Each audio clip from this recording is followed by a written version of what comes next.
Hello, everybody. What's up? What? Hello, boys and girls. Hello, boys and girls. Hello. Happy You were pedaling your bike very fast. 27 miles per hour? Yeah, Wow. I'm a Nice. very strong pedaler. Nice, good job. My secret. Your cardio is outstanding. Yeah, I am definitely very in shape. I work out all the time. I have such good cardio, you wouldn't believe it. It's like shocking, you know. What's so funny? It's nothing to laugh about. No, I laugh when people tell the truth. It's a weird instinctive thing that I do. I don't understand it. That's strange. Yeah, you have the same thing as Jake where you laugh at inappropriate. Jake's a good guy. Jake's a good guy. Yeah. No, I understand. I'm very understanding of everybody's strangeness. That's okay. And you know what? What are we talking about? Oh my god! I don't do cardio either. I do more of the weight stuff, but I don't do cardio, and I should. So. Yeah. Oh, I have totally fell off the workout train. I was so good about working out for like months for like a whole 6 months of last year, and then I guess the holidays hit, and I have a bunch of work to do now. I keep on being like, I'm gonna get back to it. No, I'm only gonna get back to it. that happened to me with my second campaign. I was behind, and so I'm like, I gotta catch up, and the only way to do that is if I draw like 4 pages a week. So yeah, I was hammering away at it. I'm like, if I work out, that's a good 2 hours or an hour and a half or whatever it may be that I'm not drawing. So I'm like, I can't work out. So it was like for 2.5 months, I didn't work out, and it was also during the holidays. So yeah, and it's brutal getting back into it. Yeah. Yeah, it wasn't just the holidays. I had a bunch of work to do, so it was crunch. It was crunch time. And I had a bunch of traveling to do, and I actually managed to keep up with some working out when I was in Taiwan, because my parents lived in a place with a gym. But then after I came back, I was like, oh, I'm behind on work because I was traveling for a month. So it was like I could either hit my deadlines or not be fat. So I chose to hit my deadlines. No, and it's funny, as artists, that's what we'll do though. We'll be like, no, I'd rather be fat. I gotta do this. I gotta do this deadline out there. You guys don't understand. When I'm on a deadline, like if you look at pictures of me throughout the years, my weight is just like it's because like when I need to finish a comment, I don't care how I look. Okay, so well, it's mainly from here up anyway. So as long as yeah. So it's it's fine. I could put on a video. Actually, I've been dieting, so it's been better. Oh, okay. Yeah, it's a hello, but yeah. And I'm. But I ruined your workout routine today. So you did. I now am going to be massively overweight because of you. Yeah. I kind of planned my promos week almost around it. Like you were the one stream. I'm like, okay, that's fine. I can miss Wednesday. But I skipped Monday because I had shoulder. I could talk about this during the frog stuff, but I had shoulder surgery and I was done. So I didn't want to overdo it working out, so I didn't work out Monday. But tonight I worked out, and I normally and so I worked out less though because I'm like I gotta get on my reins. I also had to eat dinner, so I like shoveled my food in my mouth hole, and yeah. So. Yeah, I like shoveled the food, and I cooked a bunch of asparagus, almost burned it, and just scarfed it down. Then I realized Bancroft was streaming. This is why I'm starting late, guys, because I didn't want to overstream Bancroft. So it's all my fault. I fucked up all our schedules. But you know what? We're gonna blame Bancroft. How to do it? Yeah, let's all blame Bancroft instead of me. So technically, Bancroft's the one that ruined your workout schedule. Bancroft ruined my workout. Yeah, I like your strategy. That's right. And guess what? I'm gonna further ruin my health by eating chocolate. I got chocolate. Oh my gosh! I wasn't expecting anything. I figured that's awesome. I reached old spinster level where nobody would give a fuck. But I got chocolates, and I got a little balloon. That's what this is. Nice. And well, that's lovely. I mean, I got so happy. It is. No, that's great. It's nice when people think of you. It wasn't. I am still single, guys. It was an acquaintance. And girls. Just guys and girls. Yeah. It's not advertising. I'm just making it clear that I still have no time, and my dating life is not but we discussed this real quick backstage. I'm not one for the day. I don't care. You know, I think it's just a money scam. But no, I got my mom a little flower pot with a flower in it and some candies, and she got me actually some candies. And it's nice to get something, you know. So it's just nice to be thought of. Yeah, it's nice. Yeah. It's nice. It's sweet. So it's sweet. It's sweet. Yeah. It's You get to be so sweet. Happy. It's a happy feeling. I'm in a happy mood now. It's good. I like people being in a happy mood. As angry and upset as I am constantly, I like it when other people are happy. Yeah, I know you. In your dark, smoldering heart of shadows and anger. Yeah, your non-existent pit of a soul, your void of a soul. When you see someone else happy, there's at least a tiny twinge of empathy and joy, just a tiny little spark, and then it vanishes very quickly. Yeah, the Grinch's heart grows as half a size, and then it vanishes. Yeah. So there is still a little bit of hope for you, even though it is vanishingly small. Yes. We have a Bogan raid. Hello, everybody. Everyone's coming over to make our channel. Thank you for raiding. Welcome, everybody. Welcome, I everyone. like my fellow Bogans. Yes, and we're talking, despite us just shooting the shit, we are here to talk about Jason's book. I know we've... Well, we've known each other a while, so... Oh my God, Valentine's! Yeah, I know, we have... It's been a while since we got up, so... This is what happens. Partially my fault. Partially my fault. You've sent me links. I just haven't been able to jump in. Billy's working on inking my website, and so we were cooperating with that, and sometimes I miss them. It is my fault because I'm an idiot. So, but thank you for sending links. I appreciate it. Well, of course, yeah, it's fine. I miss your links too. We mutually miss each other's links. This is how friends operate. When someone repeatedly sends you links that you feel at liberty to ignore it, that's how you know you're real friends. Especially like it when you message me like 4 days later, like, oh no, I missed it. I'm like, you do the same, so it's only fair. It is only fair. Yeah, it's cool. It's cool. And then we make fun of each other for it, so it's nice. Yeah, exactly. Yeah. It's all a good time. Oh, good. And say hi to a few more people in chat. Yeah. PC, hello. What's up?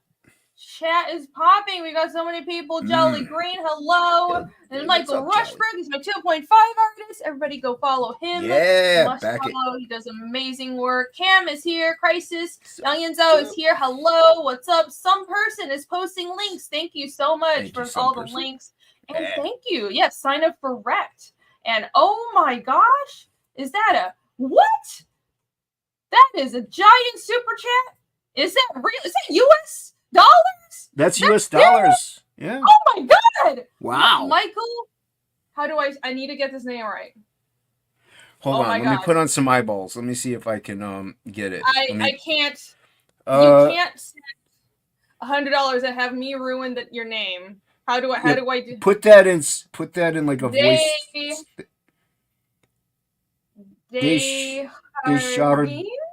Desjardins? Somebody help me! Someone help us! We're stupid English-speaking fools. Thank you so much, Michael. You didn't even send a message. I appreciate it. Oh my gosh. Is that I need to drink. I don't have a policy of drinking when someone sends a super chat, but that one you have to. Because that's holy shit. Oh my God. Thank you so much. I am going to go get some booze. So it's I can't read the chat, but I could try to interact with them. Desjardins. Is it? Desjardins. Yeah. Desjardins. I'm so sorry if I'm saying that wrong. I definitely am, but we're both butchering it. Yeah. Okay. Hey, Cal is here. What's up? First comment I see from him is talking about a dump. Oh dear. And Dojo Kun is here. Just met Venus 2.5. Thank you so much. We only have 1 week left on Venus 2.5. I'm closing out, I think, next Friday. So only 1 week. Thank you so much for everybody who hasn't backed it yet. Make sure you go check that out and back that book. I'm gonna go get my booze. And go get your booze. Meanwhile, why don't you tell everyone who doesn't know you who you are and all that jazz? I'll only be a few seconds. Be right back. Okay. I don't know what to do now. I'm scared. So scared. No, I have it's my 4th campaign. Absolute one, Stormy Night. I'm actually right now Frog G, so I'm Jason Bascom on His Entertainment. Ink Spots is right now lettering. Frog G, Voodoo Gods of Magic. I am the illustrator of that, and he's the colorist, and we co-wrote it, and so he's right now lettering it. So that's dope. That'll get sent to the printers after that, and then so that's. But yeah, I've been doing this since 2020, early 2020. Been in the crowdfunding scene. Came in with Dan Frega. So Frega's a good dude, and yeah, so I had two books, Absolute and Absolute 2, and so then we took the hiatus with Frog G, and that's what I said. Inkspots is currently now lettering that, so that's good.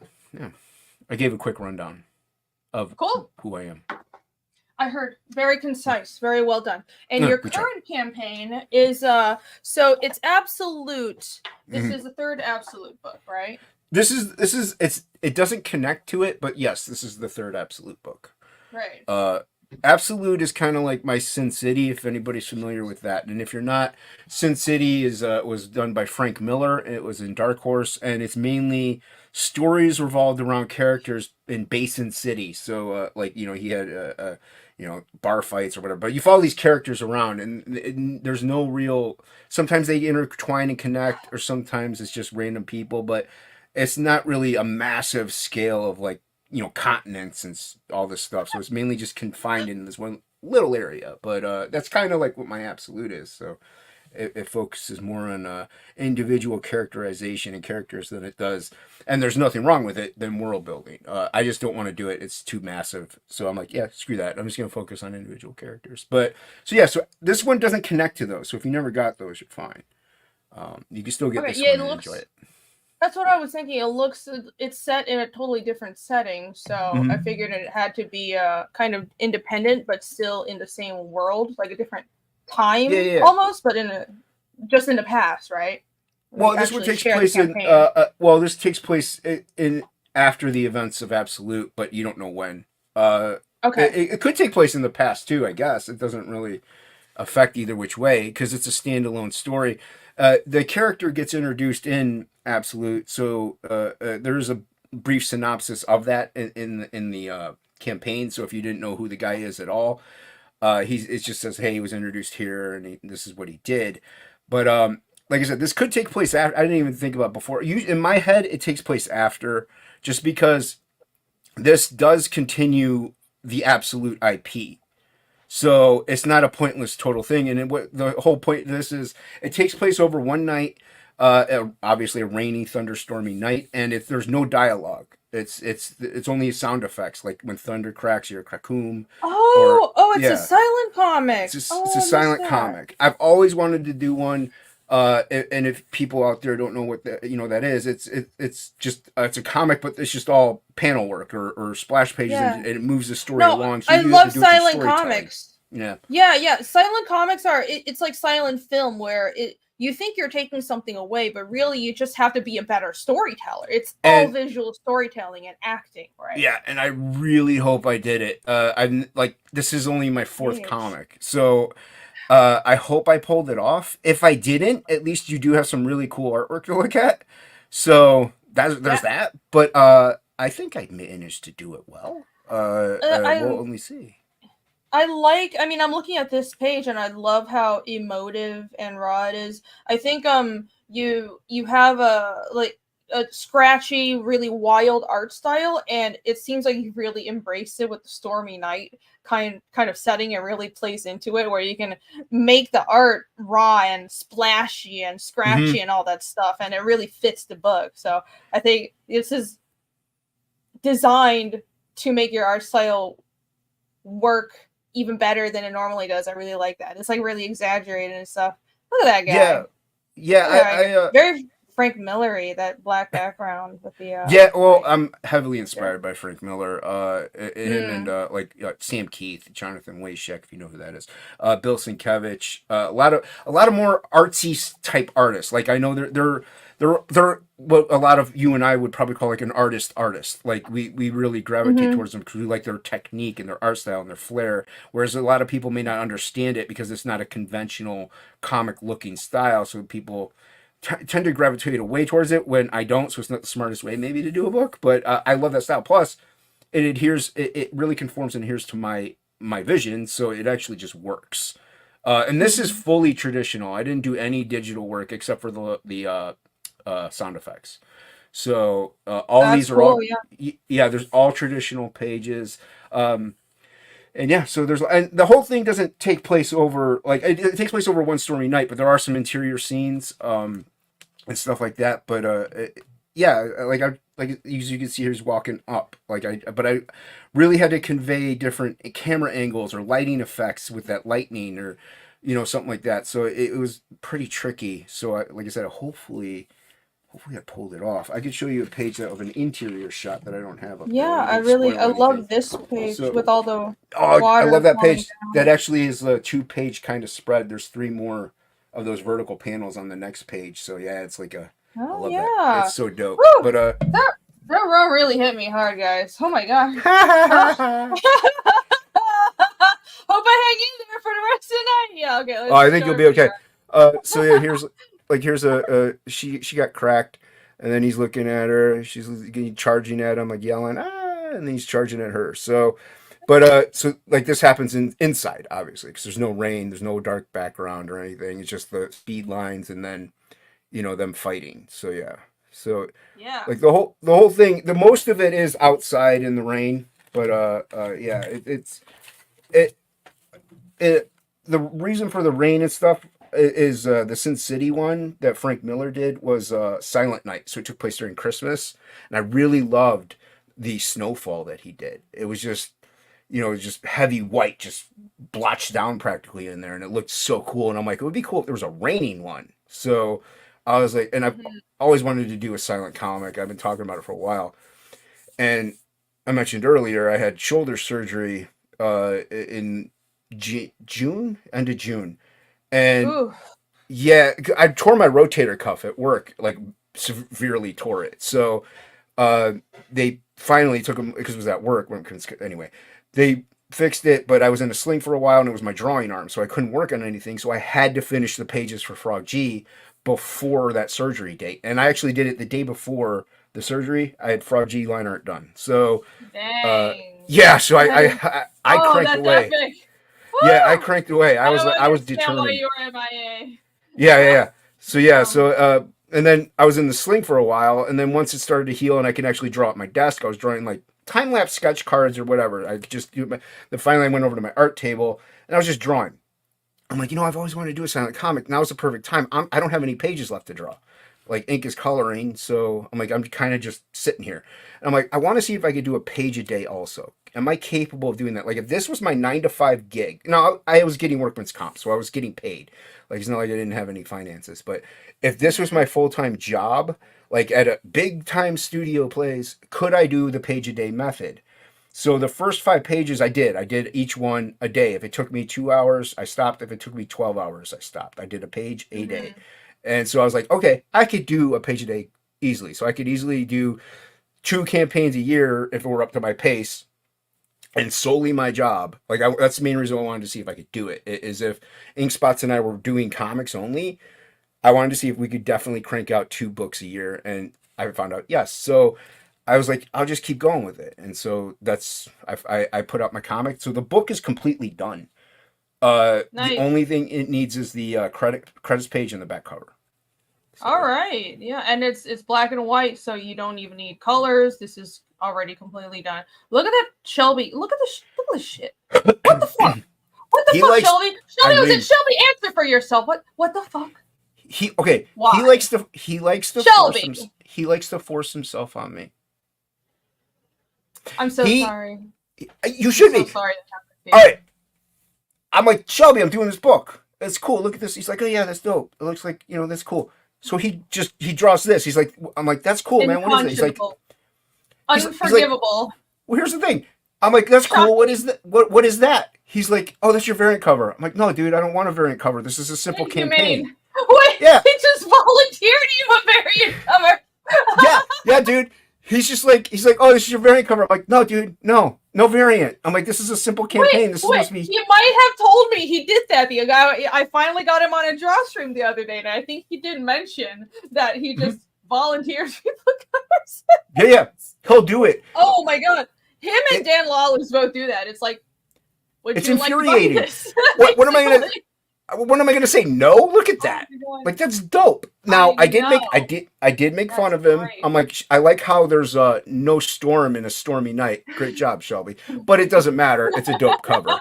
So it doesn't matter. No, it's great. And he does it traditionally on Twitter. Actually, the thumbnail for this stream, Shelby posted that this is a traditional piece. He does everything traditional. I hate him. And so he posted, oh, there you go, my God. So I actually, the thumbnail is his photo of him holding that. Hold it up again. Oh, there you go.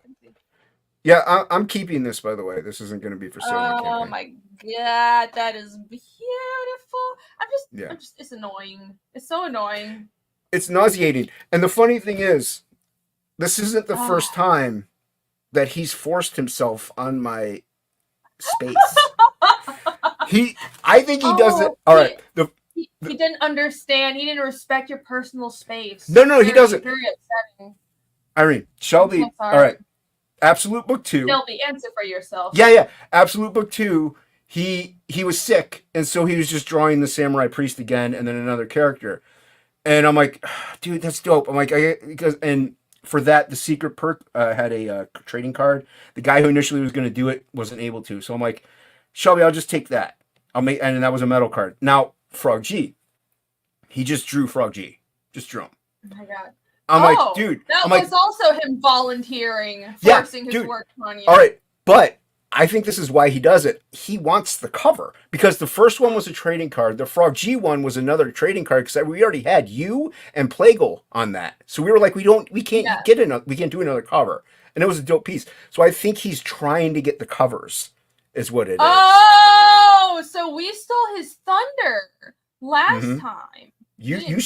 So yep. You and Dan it's secretly a war between me and Shelby, except it's really not because he does this kind of shit, and then I'm just sitting here like, well, sir. And then why? Billy banged it out also with that Sin City homage lettering for that absolute font. So this is like a little Sin City homage type cover in a way, even though there's no image Sin City. That's what. Style in itself. That's awesome, dude. Yeah. So it became a variant cover. Yeah. Well, if anyone is going to force their work upon you, you could do worse than Shelby. You could do a little bit worse. You could do ink spots. That's terrible. Oh my God! Shelby was in the chat earlier. Shelby, if you're around and you're not too ashamed to answer for your crimes, I'll send you the link. But he's went quiet. He is silent now. Oh, he's probably lurking. He's too busy eating cream pie flavored ramen noodles. So yeah, he's too busy drawing and living off of injecting ramen directly into his bloodstream because that's how he lives. And feeding peanut M&Ms. Billy, what's up? There's Billy. There's Billy. Hello, Billy. Hey, talking to me. So thank you for the link, some person. Thank you. Yeah, that cover is fucking amazing. I love it. Came out dope. The cover's gonna be black and white as well, right? I mean the font, the logo's red, like because that's like the Sin City vibe. You know what I mean? Yeah. So we were going for that, but yeah, the covers. That's the cover, so that's what you'll get when you back it. It'll look like that. Yeah. Hello, Allie. What's up, Allie? But yeah, so Shelby knocked it out of the park. So you can get that on the campaign, and then. There's also a limited number of sketch cards that I'm doing. So that's cool. You get those. There's no stretch goals. This is, like I said, a very straightforward, simple campaign. It's just, I wanted something easy, affordable, like nothing because since it's affordable, I don't want to have to worry about, okay, well now I need to buy, make, standees and like, here goes, I need extra. I'm probably going to make $20 out of this whole thing, maybe if I'm lucky. So that's very generous. I mean, the price point is very reasonable. Well, here's the thing with that. You actually price pointed Fiendish 2.5 at a really good price too. So you know how it goes. Because it's 25 pages or 30 pages with extra content. It's all about page count because I'm not charging more than I charge proportional to the printing cost. Right. Well, and also in the printing cost, like if you had it black and white interiors, it would probably be even cheaper because you don't have to pay. That's colors. True. Yeah. You don't have to print in color, so you can get away with reducing prices. Now, even this, I'm selling it on top of all of that. So, So yeah, it's not Yeah. something ideal that everyone can do, or nor everyone should do. I've just always wanted to do, and like I said, I banged this out in a couple months while I was waiting for ink spots, or my arm to heal in for ink spots. So, uh, it's yeah, it's just a hey Rick, what's going on? I'm gonna be hanging out with Rick Saturday. Yeah, Uh, Rachel. Rick's dope. So yeah, so like, there's no way for us to do campaigns at this price point. It's even if it is just one person all the time. This is just kind of a Yeah. simple thing that I did. Not simple, but it was a thing that I did while waiting. So I'm like, all right, I'm gonna put it together. I just want to make sure I can get the print costs and the shipping costs paid for. That was my funding goal. After that, I could print extra maybe, and people can buy them off the website that Billy's working on. So this isn't a feasible thing. If I had ink coloring this, and then somebody lettering it, and then people editing it, and then it would be $25, like 48 pager, like it just would be. You Yeah. can't. So You can't. this is 48 pages. No, this is 24. It's 24 pages. That's another 24 reason. pages. That's another Okay. reason for the price point. It's 24 Right. pages. It's not 48. So I want. It's like a regular comic is about what, 4 to 7. It all depends on what you get. $4 to $6, depending on what book you get in the comic shop. So I'm like, 8 is decent. The you know how books are. The quality of the book is better and stuff like that, because we're using better Hmm. paper stock and everything like that. So I was like, Yeah, yeah, 8 yeah. is No, eight is justifiable. Yeah. eight is good. So I mean, I everybody in crowdfunding prints better paper quality than Marvel and DC. Both Marvel and DC paper stock is 60 pound. That's Yeah. industry standard, and everybody goes at least 80 here. And I use Right. 100, by the way. So it's going to be better paper stock, and which is actually what really matters. I think that matters more than color, but I know and especially the American audience really likes color. And for some stories, most stories, I think color helps, but for this, it doesn't look like, because you designed it to be a black and white comic. And Hmm. if you design a comic from the start to not need color and not need color to differentiate and anything and make the story read better, and also it's a silent comic, so you don't need the letters, it shouldn't feel like there's anything missing. So it seems like you already planned this out to work just the way it is. And I'm glad that you can also go for a lower price point that way. That's cool. Yeah, and like I said, I could have charged a couple bucks more, but I'm like, it's fine. But yeah, No. the like you said, the black and white, the rainy night, like maybe the one color that might work would be like a blue purple when the lightning hits, but then you're getting too far into things. Like it's just, it would Yeah. almost take If you had away from it.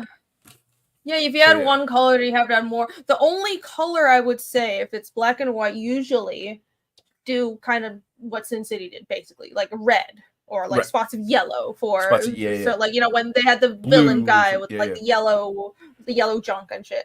yep, So like just one spot of color. Otherwise, you either, if you're gonna do more than that, just go full color. Just right, even like duotone or simple flat colors. There's no real in between there. You have to just make that choice. yeah, But and I honestly, I love black and white comics, and I've actually done quite a few silent comics. I'm a big oh fan of really? silent comics. I'm so glad you're doing that. Yeah, yeah, yeah. Well, there And you and go. you've You can done. tell me when you get it. If you get it, well, you'll probably get one. I'll probably just send you one. You can don't back it, but you'll have to give me your honest feedback if whether or not you think I pulled it off successfully. Because, like I said, I'm a rookie. I've never I'm sure done you one will. before, so yeah. I'm sure you will. It's all visual storytelling. It's just harder than it looks, because when you have a comic that has dialogue, you lean on the dialogue to convey a lot. And the first rule of learning to draw comics is the story should read at the thumbnail stage, so before lettering, before all the pretty art. If it's just the thumbnails and stick figures, the story should still make sense. But Mhm. if usually there's still quite a bit of leaning on the dialogue, as in if it's the thumbnails, you should be able to tell, well, generally what's happening. But the nuances are in the dialogue and all the description boxes and the thought bubbles. If it's going to be completely silent, you don't have that. So even the nuances need to read through just the character acting and framing. And there's a lot you can do with that, but you have to be extra precise with it. So Yeah. I'm sure you'll do a great job. But yeah, I look forward Yeah, to reading this. thank you. Yeah, no, Yeah, I like I yeah. said, I do look forward to people getting it and letting me know. Uh, so yeah, it's like I said, I'm a rookie, but I just like to draw. So I love comics. So you know, I like being messy and sketchy, and most of my stuff, like in comics, even with Absolute, but Frog G, I would draw like maybe 20% of it digitally, just because it's just easier for me to see it that way, be more precise, like with like tiny eyeballs or something. Like, you know what I mean? I can't really see them, so I could get the outline, and then I print it out, and then I ink it traditionally. So there is that, do that mixed media format in a way.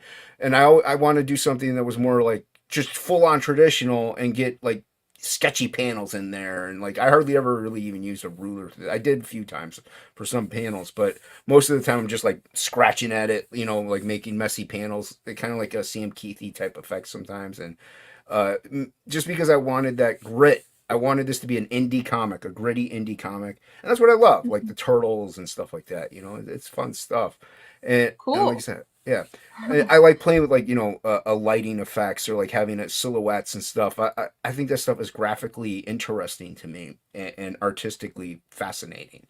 So yeah, it's I can it, tell. I can tell with the yeah. silhouettes and how, with just the contrast between the white and the black layouts and the empty space versus the dark backgrounds. I can tell you're really into designing the visuals and just visual storytelling. If that makes Mm. sense, and making everything balanced. Like No, yeah. here, that's very, very Miller-esque. Again, it fits your art style because you got this like kind Well, of and scratchy art style. this one I This looks. played. I'm sorry. This looks like something. What? Anyways, sorry, I cut you off. No, Go no, ahead. no. I was gonna say this one I also played more with shape. Like normally I'm adhering more to like a traditional like Marvel method, like and yeah, you use shape, but I was playing more like drastic shape and like conforming the form of the person to the shape rather than the shape to the person. So Mm-hmm. like cutting out, like molding out the shape and making it a person. I kind of made the person into the shape. So I was playing a Right. little bit more with that in this book, and then I'm gonna try to kind of incorporate these techniques into Frog G, because Frog G is a little more straightforward as far as some things go. So hopefully Frog G will get a little bit more of this then. So yeah, and like I said, this one though, it's a Well, self-contained story, so you can get it. What are you gonna say? awesome. Oh no, I was gonna say you've got backers. I think you might have gotten Hey, a couple. So let's do a refresh. Thank you thank so much, you, Dojo thank Kun. you, I everybody. think Alex said he backed as well. He's probably the Thank number you. one backer because he always backs. Uh, He manages to get number one every single campaign, no matter uh, where, no it matter was who. actually it was actually Frog G that got number one. Oh, okay. All right. Well, you didn't get it this time, Alex. But Sorry, Alex. thank you anyways for that. No, Let's refresh. Alex knows. Alex knows that I can. Yeah, Yeah. thank you guys. Everyone back. Thank It's already you. funded, so it's definitely Mhm. happening. I mean, first of all, Oh the yeah. work is completely done. Mhm. So it's Yeah. happening. But it's It's also happening. funded, so it's happening. And you're Mhm. this is definitely going. You're gonna, if you back it, you're gonna get your book. So why not? It's a very Yeah. reasonable price point, and check it out and bask in Jason's words. It's very. Oh. I love how it's a homage to indie comics, but also work like Frank Miller's work that really pushed the boundaries of comics. It's like a comic artist comic. That's what I'm feeling from this, right? That yeah. Well, mainly like yeah, Frank Miller, but everybody, well, a lot of people who do know me, they know I love Sam Keith. So if you go back and look at a Max comic book or Marvel Comics Presents, you'll definitely see his influence on my work, and even some of the techniques that he uses. I kind of adapted a little bit with like the shading and the cross hatchings and gradations and just like even smearing or little wire noodling stuff. Like you'll see it a little bit just because I've just drawn that way for so long. It's just natural to me now. And even initially, Absolute, actually, I tried to change my art style in the beginning of it, and my old style just came back out. So everybody's like, "Oh, Jason, you've gotten better as Absolute went along." And I'm like, actually, I reverted back to my old ways. The newer stuff was in the beginning, but yeah. So, and like I said, this Mm. I know people have asked on other streams that I haven't been on. If this ties in with Frog G or if they cross over, they don't. Absolute is separate from Frog G. Will they ever cross over? Yes or no? We don't know fully 100% yet, mainly because Frog G is owned by me, Inkspots, and Frog. This is owned by Mhm. me. So as far as distributing the finances go, it would be a little trickier at that point. Now that's not to say we couldn't just like do it and have all the funds go right back into the company and in the next book. If I like, hey, take all my absolute money and put it in with Frog G. So there's a possibility. We'll see what's up in the air because Inkspots is going to be doing a comic called Metal Mayhem Rock Boy. Like we have other IP ideas aside from Frog, and maybe all of them could even meet up. You know, a la like a fiendish Goblin Girl type thing. You know what I mean? We don't know. Oh shit! They're all our properties. I didn't know you guys had. Yeah, I didn't know you guys had more collaborations planned. That's cool. Yeah.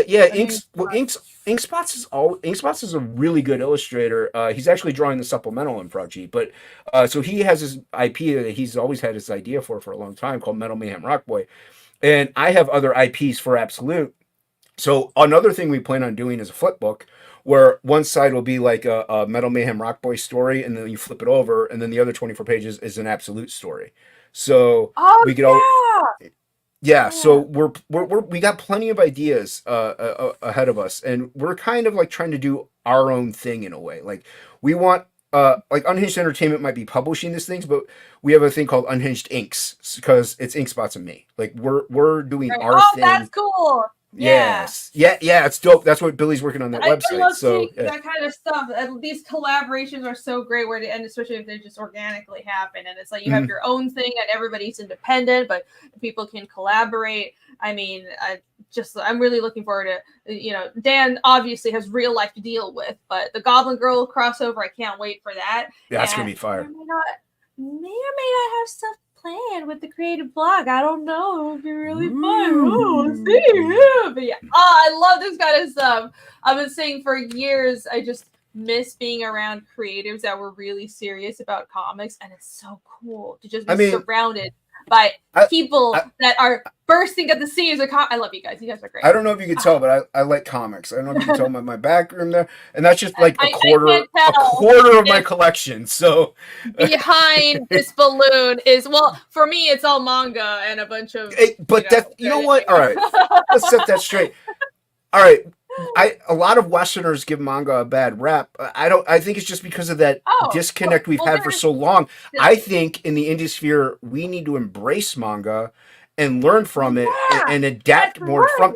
There's Samurai Priest actually was partially designed very slightly around like a manga-esque vibe. Like he just was. And he was actually a background character, and I kind of manga'd him up a little bit throughout the days. So I think we should embrace it. We should look at it. We should, try to learn those techniques and styles and maybe influences. And even back in the day, a lot of people don't know, like Jim Lee and all them, they stole a lot of their crap from manga. Like you were actually reading manga-influenced work without even knowing. Yes, of course they did. Of course. Jim Lee, definitely just the motion and the pacing and everything, especially the Image era. That was when manga first started coming to the States, and there was very little of it. But of course, the comic artists were paying attention of it. Duh. Dude, and that's when Akira was big. That's when Ghost of the Shell got big. All that kind of stuff was coming over to the West. They knew. Yeah, Capcom the Art of Capcom or whatever, that book is Street Fighter or something like that. That book was like passed around Extreme Studios and Image everywhere. Like everyone had that because they were so blown away by what it was because they never seen anything like it before. The art background that was traced in that Batman book. I forgot the artist, but you think they weren't reading manga? You think comic artists? Maybe regular people, the readers, didn't know that much about manga, but comic artists, they didn't know about the contemporaries in Japan that were doing banging work that was selling billions of dollars. Of course. Like, I mean, you may not be able to tell. It's not huge. I'm not like the best at mimicking any of it, but like this is like manga inspired, kind of with the hair and stuff like that. Like it's slightly manga inspired in my way of doing it. Like it's like this isn't past for manga at all. But this is my way. Like, you know what I mean? I'm incorporating their ideals into my style and marrying them a little bit with this image. So I think we should learn from it. We should look at it and stop shying away from it. It doesn't make any sense to me because it's comics. Those are just comics. They're comics too. Right, you don't have to tell me. I know. I'm telling other people that may be watching that are fans of mine, maybe that aren't new, that are new to your channel or something like that. So yeah.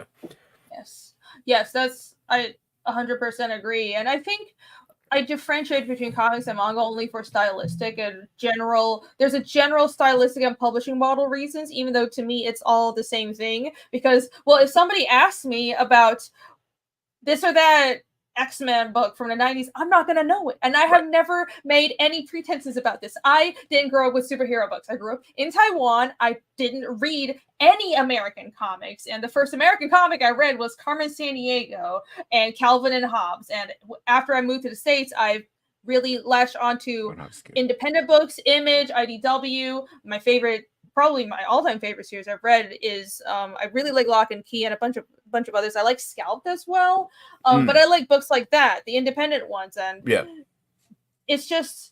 But to me, that is no different than manga. I grew up reading a lot of manga. I live across the street from a manga bookstore, so I would go there on my way home, and not to go on and on about this, entire thing, but it was my way of getting out of doing homework. And it's just comics. It's a different publishing model. It's a different culture. The visual storytelling is slightly different. But what I love seeing is that nowadays there's so much cross influence. So in the West, you mentioned a lot of American comic artists have taken influences from manga. You can see that it's subtle at first, but now it's even more overt. A lot of people have, obviously, I think, even look at people like Jorge Jimenez, obvious manga influence, and these are big name comic artists. But in the manga industry, it's the opposite as well. You look at people like Makoto Yukimura, he pays homages to Western media, and his art style doesn't look like manga. But it doesn't look like realistic either. It's this merger. Obviously, stuff like My Hero Academia. But anyways, there's this cross influence, and I think that's great because it's all the same medium, and we can cross influence and better ourselves. Well, like, I mean, he's pretty huge. I don't know if a lot of people in this indie comics crowdfunding sphere even know of him, mainly because it's from the 90s. Is Joe Madureira really brought in that manga flavor into... that was the name. It was in the back of my head. I was like, what's that guy? What's that guy? I can't think of his name. Joe Mad. So, you know what's funny? Everyone who grew up in the States that told me when I first moved here, they're like, oh yeah, Joe Mad has a manga influence. I would look at his work. I'm like, it looks very American. But to someone who is used to American comics, it was different. It's all about relativity. Yeah, and exactly my point. Like I said, that illustration I threw up there, if I showed that to a manga fan, they'd be like, that looks like Western art. What are you talking about? I'm like, yeah, but you don't see... I actually had things in mind while drawing it. Like, I want to put this vibe in there that I've only seen in other... Like, I haven't seen really in my American comics too much. So, so like, this book here maybe has more of the Frank Miller, Sam Keith stuff in it, but like there's still things in manga I think we can learn from and adapt as Westerners, like, and vice versa too, So it definitely the road goes both ways, but a lot of people in the indie sphere,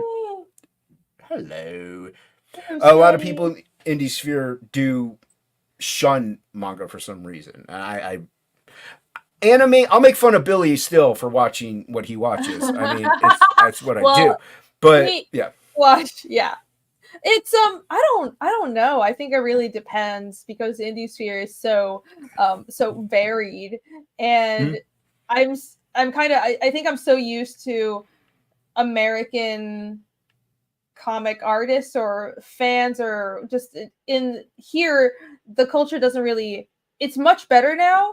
Obviously, my chat, you guys, the vast majority, either you are also manga readers or you're used to me weaving out and talking about Berserk. So I'm sure you guys don't have a problem with manga, or you're just used to me being a giant weeb. But it's I'm so used to this comic industry here being averse to manga because when I first moved to the States, I went to art school. The first thing I heard was, manga style. I have to get rid of it. You're never going to get work if you have a manga style. And you know what? They were kind of right. But you know what's interesting was the publishers didn't like that I had a manga style. They would tell me my work is good, but it's too manga. But you know who didn't have a problem with it? The audience didn't have a problem with it. The audience has never had a problem when I would do my own work. It was hard to get picked up, and I've been doing indie stuff for years and never got picked up, and it's a lot of stuff I needed to learn. But one of the main problems I think was having a manga style, and even working for Marvel. I think personally that if your style leans very manga, then there's a certain type of book that they typecast you on still. And I think that's kind of silly because manga has such a wide range of different styles. It's not just shonen or shoujo and like big eyes. There's stuff like that isn't like that at all. And that's kind of what I lean towards. But there isn't that understanding in the upper levels of the industry here yet, but I think the fans definitely understand that. And I actually think in the indies and people that aren't going to publishers and are going on their own, going independent, a certain section of them understand that and have no problem with the manga influence. We all understand it's just all comics. Well, and that's the thing though also, like if you look at the people that were telling you the manga thing isn't good, you can't do that. They're all the people that are like older. Like they don't understand, the audience is younger that like manga. They're like in their 20s or something like that. They're younger audiences. My nephew's 20 24. Like he loves anime, which is a manga style in a way. Like there's especially the anime he watches. Yeah. So like the audience for that is younger than what they're used to. They're also used to the people buying the Supermans and stuff. So like that's the style that you're supposed to draw because that's what we've sold. It's like, yeah, but you're not looking at the times right now and what the fans are liking, what people are gravitating towards. Like this is, I'm hoping your fans who are more used to manga actually like look at this and like kind of, oh, that's kind of cool, and like I hope they do like this style because it's not as common like even in the indie sphere. You don't like my style is very out there compared to what a lot of people do, and it's, I don't know, it's not for everyone, and that's fine. I get it, but hopefully they'll look at this and be like, oh, that's cool. I like manga, and this looks kind of cool too. Maybe I should pick this up and flip through this and see, oh, I can see how you maybe did this from that thing or incorporated this from what I like. And like, so hopefully that road works both ways where somebody who doesn't like manga starts to pick up stuff like your stuff is manga influenced and manga inspired and it looks manga, even though, it isn't fully manga. Like it's, you know what I'm saying. But yeah, so hopefully people will pick this up then. If like if they're used to manga, they pick this up, and people are used to this, pick up manga. Like we things just need to go hand in hand. Like I said, my style, like even Shelby's good at incorporating like stylistically, like things like he can like do my style very well and stuff. He's just a phenom. He's a wizard. But that's another reason why I like hanging out with you and Shelby and Dan and Ink and all that, because you guys love different styles of art. It's not all that conformed one, model or something. Like it has to be this form or nothing. It's like that's not.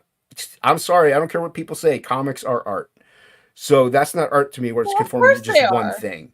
There's plenty of people that say they aren't, and those people can suck it. But I think I've shut those people out of my brain for years already. At this point, it's like an obvious point. But yeah, it is an art form. It's a pure art form. So absolutely, I like hanging out with artists, and I especially love hanging out with artists and that love art for art's sake. Like they aren't jaded by things. Like you've been into the industry, you could have easily been totally jaded and be like, look, I'm done with this crap. It could have happened to you, and it didn't, and that's dope. So, because you love it. Well, what happened is, I mean, I went in the industry, and not just that, but working in animation. I've done corporate art jobs, and yeah, that sucked, and it was killing my soul. But you know what happened? I decided, you know what? I don't want to be miserable, so that's how I ended up here. And it's great because I think if you really love a medium, and it means more to you than a stable day job or being able to work for a company and having that stability or having your name on a known book, if you're willing to take those risks, there's a certain tipping point. If you just love a medium, you have an idea for a comic and you really want, for me, I wanted my own book since I was 14. This has been my thing. And it was one of those things where I was 14, I was an idiot. I had no idea how to do it. I didn't know. I was in Taiwan. Taiwan doesn't have a domestic industry. I'm like, how the fuck am I going to draw my own fucking long form epic comic? I don't know, but someday it's gonna fucking happen. Wow, you were very vulgar for a 14-year-old. I was actually. Oh, okay. Never mind that. I was also a little shit. You wouldn't have liked me. I would have punched myself in the face. But little emo. But anyways, I drew pretty but yeah, I think there's a certain tipping point where you just love the medium so much, it's worth taking that risk. And I love hanging around people like that too. That's why we're here. That's why we're here. That's why we're here for comics. Yeah, and like it's putting out an $8 book is a risk. Like honestly, I thought the first day I would be lucky if I hit $400, and I got funded in an hour. So I was like, dope, so it's a huge risk, and like there's no way to make a living on $8 a book. So it just like I said, no, there's no. I'd have to put out 12 books. I'd have to do like $12 a month. But yeah, no, it's just, this is kind of more of like a love letter to the fans also. Like, thank you. This is affordable, these hard times. I know it's not easy. So, here's something, like, don't expect this every single time because it's not going to happen. But right. yeah, Oh no, the $1 books like Zach now. No, I ain't doing dollar book. Yeah, I understand.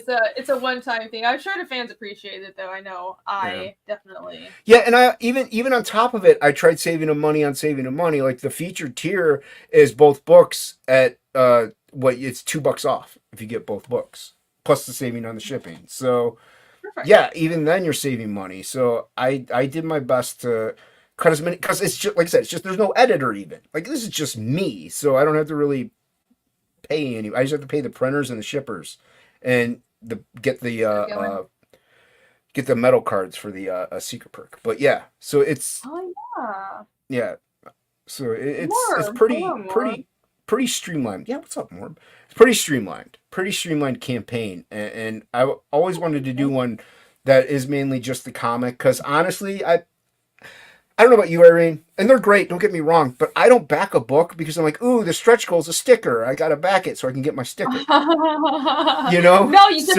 how dare you? I'm so insulted. Everyone who has ever done a stretch goal with a sticker is insulted, and you're canceled. Well, I know.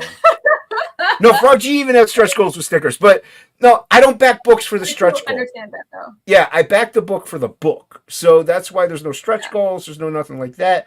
It's just, I put out a comic book. I want you to get the comic book to enjoy because you like comics too. Like you're not in it because, you're missing out on that bookmark that you need from Absolute One Stormy Night. Like it doesn't, you're not going to back it because of that. So. Well, you know what? I do agree though. Like stretch goals, I've never backed something for the stretch goal. Right, they're nice. It's like a little incentive, but a little aside, the bookmark for Phoenix 2.5 is going to be actually really cool. So, well, I backed Phoenix 2.5, so yeah. Thank you. Well, you're going to get a bookmark when you like. All right. Awesome. I'm looking for. Hey, you're going to get a bookmark if you backed Frog G. So there you go. There you go. Anyways, no. It's I think I'm leaning more and more towards it. Because if you want to just stack the stretch goals and have a good amount of them, you gotta. I mean, I made trading cards kind of my thing.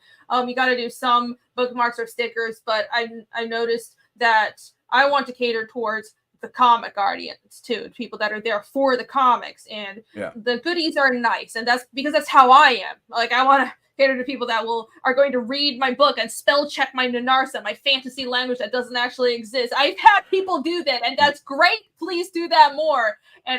And people who are there for the comics, so stretch goals that are like in extra pages or upgrades to the book, or even mini comics. Like what Narwhal did, that he did like the tiny itty bitty mini comic that was really cheap. That's and a good idea. It was just one sheet of leather, one letter piece of paper. That's a really good idea. More comic material. And just finding ways around doing that, I think that's what I want to aim for.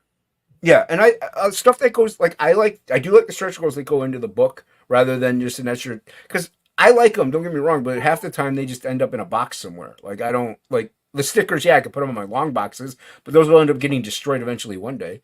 So. Like trading cards, you put them in a sleeve, you pack them away. But I mainly back the book because I like the art and the story sounds interesting. Like.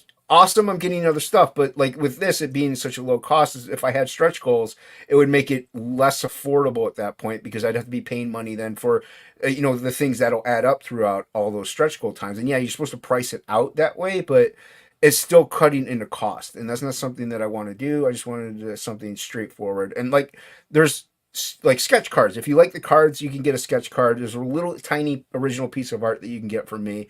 Plus the book. And by the way, every book, you can get it signed by me if you want. You can select it. But if you live in Australia, please select no. I don't live in Australia. I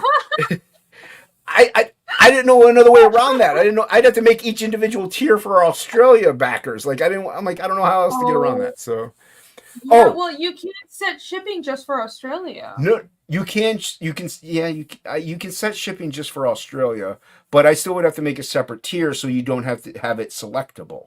See what I'm saying? Yeah. But also, The shipping for Australia is the same for US, because with this book I'm trying another experiment where I'm going to print them in Australia and Hockey's going to ship them Oh, out.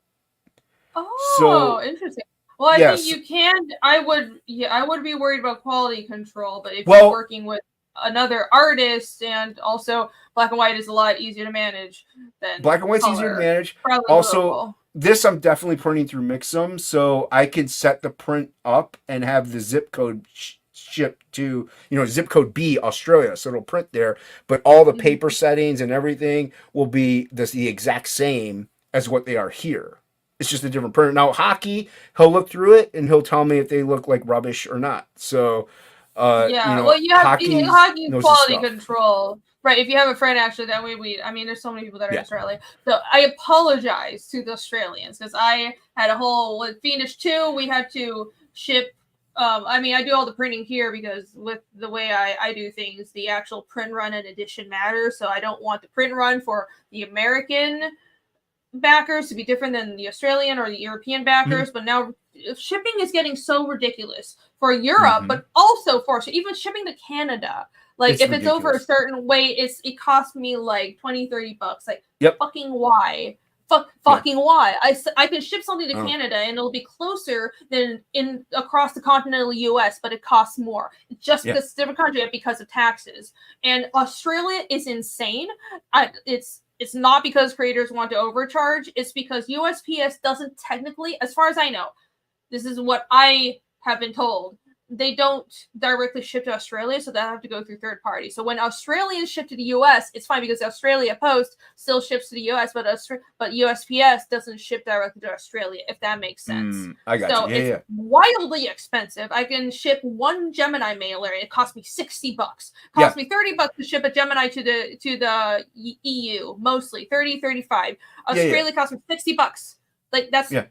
three And or $4. and that's why I wanted to try this out. Like I wouldn't do this with Frog G. It's colored, it's totally different. I wouldn't do this with like a book of that magnitude. But this is a 24 pager. It's black and white. It's in house with me, so I can handle any of the issues that people might have. There's nobody like I don't have to worry about ink getting mad about somebody, or something like that, or somebody getting mad at ink rather. So I could avoid all that. It's just on me. I don't get riled very easily. So if somebody has a complaint, I would understand. But like I said, Hockey knows his stuff. He even used to have a comic book shop, so he knows his quality control. So I trust him very much, and so that's why. But like you said, the shipping is like $60. I don't want to have somebody in Australia to back a 24-page comic that's $8 for 60, like in shipping. Like it's bad enough I have to charge Well, everybody else a higher shipping rate. So what we did was we had Bancroft be a liaison. So RJ yeah. sent this giant freight box of Yeah. books because Fiendish 2 had like 60 something Australian backers, Jeez. and this giant thing weighed almost as much as me. So this whole giant, huge box shipped to Bancroft, and Bancroft did the distribution. Fiendish 1 Hockey did my Australia distribution. Mm-hmm. So Well, thank the Lord for giving me Australian friends. So yeah, that knocked exactly. down the cost a little bit, but it's It helps a still little bit, and I actually did that with Absolute 2. I shipped a box of Absolute of them to Hockey, and he then distributed them, and it helps cut the cost a little bit. It still doesn't. This will cut it yeah. immensely. So if it worked, like let's say people get their books and they're like, "Hey, the black is like a green. What happened?" I'm like, "Oh, I guess the printer sucked." I would then have to suck it up and just eat the shipping and ship them then their books from my collection, from my print. So we'll see Yeah, what this black and happens. white is much more manageable, I Much more think. manageable. Yeah. So I don't have to worry too much about it. Yeah. Korea's comments, can't you get printed overseas? Well, that you run into several issues because if I was doing mass market distribution, that's not which I am looking into. That's not as much of a problem because I'm not as worried about quality control. As long as it doesn't completely suck and it's illegible and the colors are just like dog shit, I wouldn't mind if it's just on Amazon or something, or I'm like it's printed for a bookstore and it's not crowdfunding. If it wasn't Right. crowdfunding, I wouldn't really care that much about quality control. But because right now, especially for what I'm doing now, the initial launch of every book is crowdfunding. the quality has to be good, because crowdfunding backers are paying a premium price, and this is all the first one of a book. I want it to be a collectible. That's why I use 100-pound paper. That's like twice as thick as what Marvel and DC uses, almost. And that's why I do all these like really nice cover finishes. I was doing spot gloss with Fiendish 1. I'm not going to do it anymore. That was hell. That was a whole giant pain in the ass. But anyways, I want it to be nice. And the quality control is important. So if I have a book printed overseas in a country that I'm not in a different continent, I can't actually look at the books and check for quality. And what if something goes wrong? Right now, I have factories and I have printers that I know, mostly in the US, that are quality, and I know they're going to do a good job. And if they fuck up, they'll take responsibility, which is another thing, because I've printed a lot of comics, and sometimes if the printer prints, you don't know them, and they fuck up a print run, and you ask them to take responsibility, and they don't. So you need to find a good printer that's also professional, that delivers on time. And I'm just not going to fuck with any of that stuff, especially for crowdfunding. So that's the issue with printing overseas. Right. Yeah. So not for crowdfunding. It's just unfortunate, shipping is so much. Yeah, and also, like I said, if there's an issue with crowdfunding, especially if there's an issue, they'll hit you up and be like, "Look, there's a major tear in page 5 that's ripped in half." Like, they'll send you a photo. There's proof. You'll be like, "Oh, I'm so sorry. Here, I'll send you a new copy. Don't worry about it." Like, you get to actually maintain and manage. And also, this isn't Barnes and Nobles. If it was, you go into Barnes and Nobles and you flip through it. You're your own quality control at that point.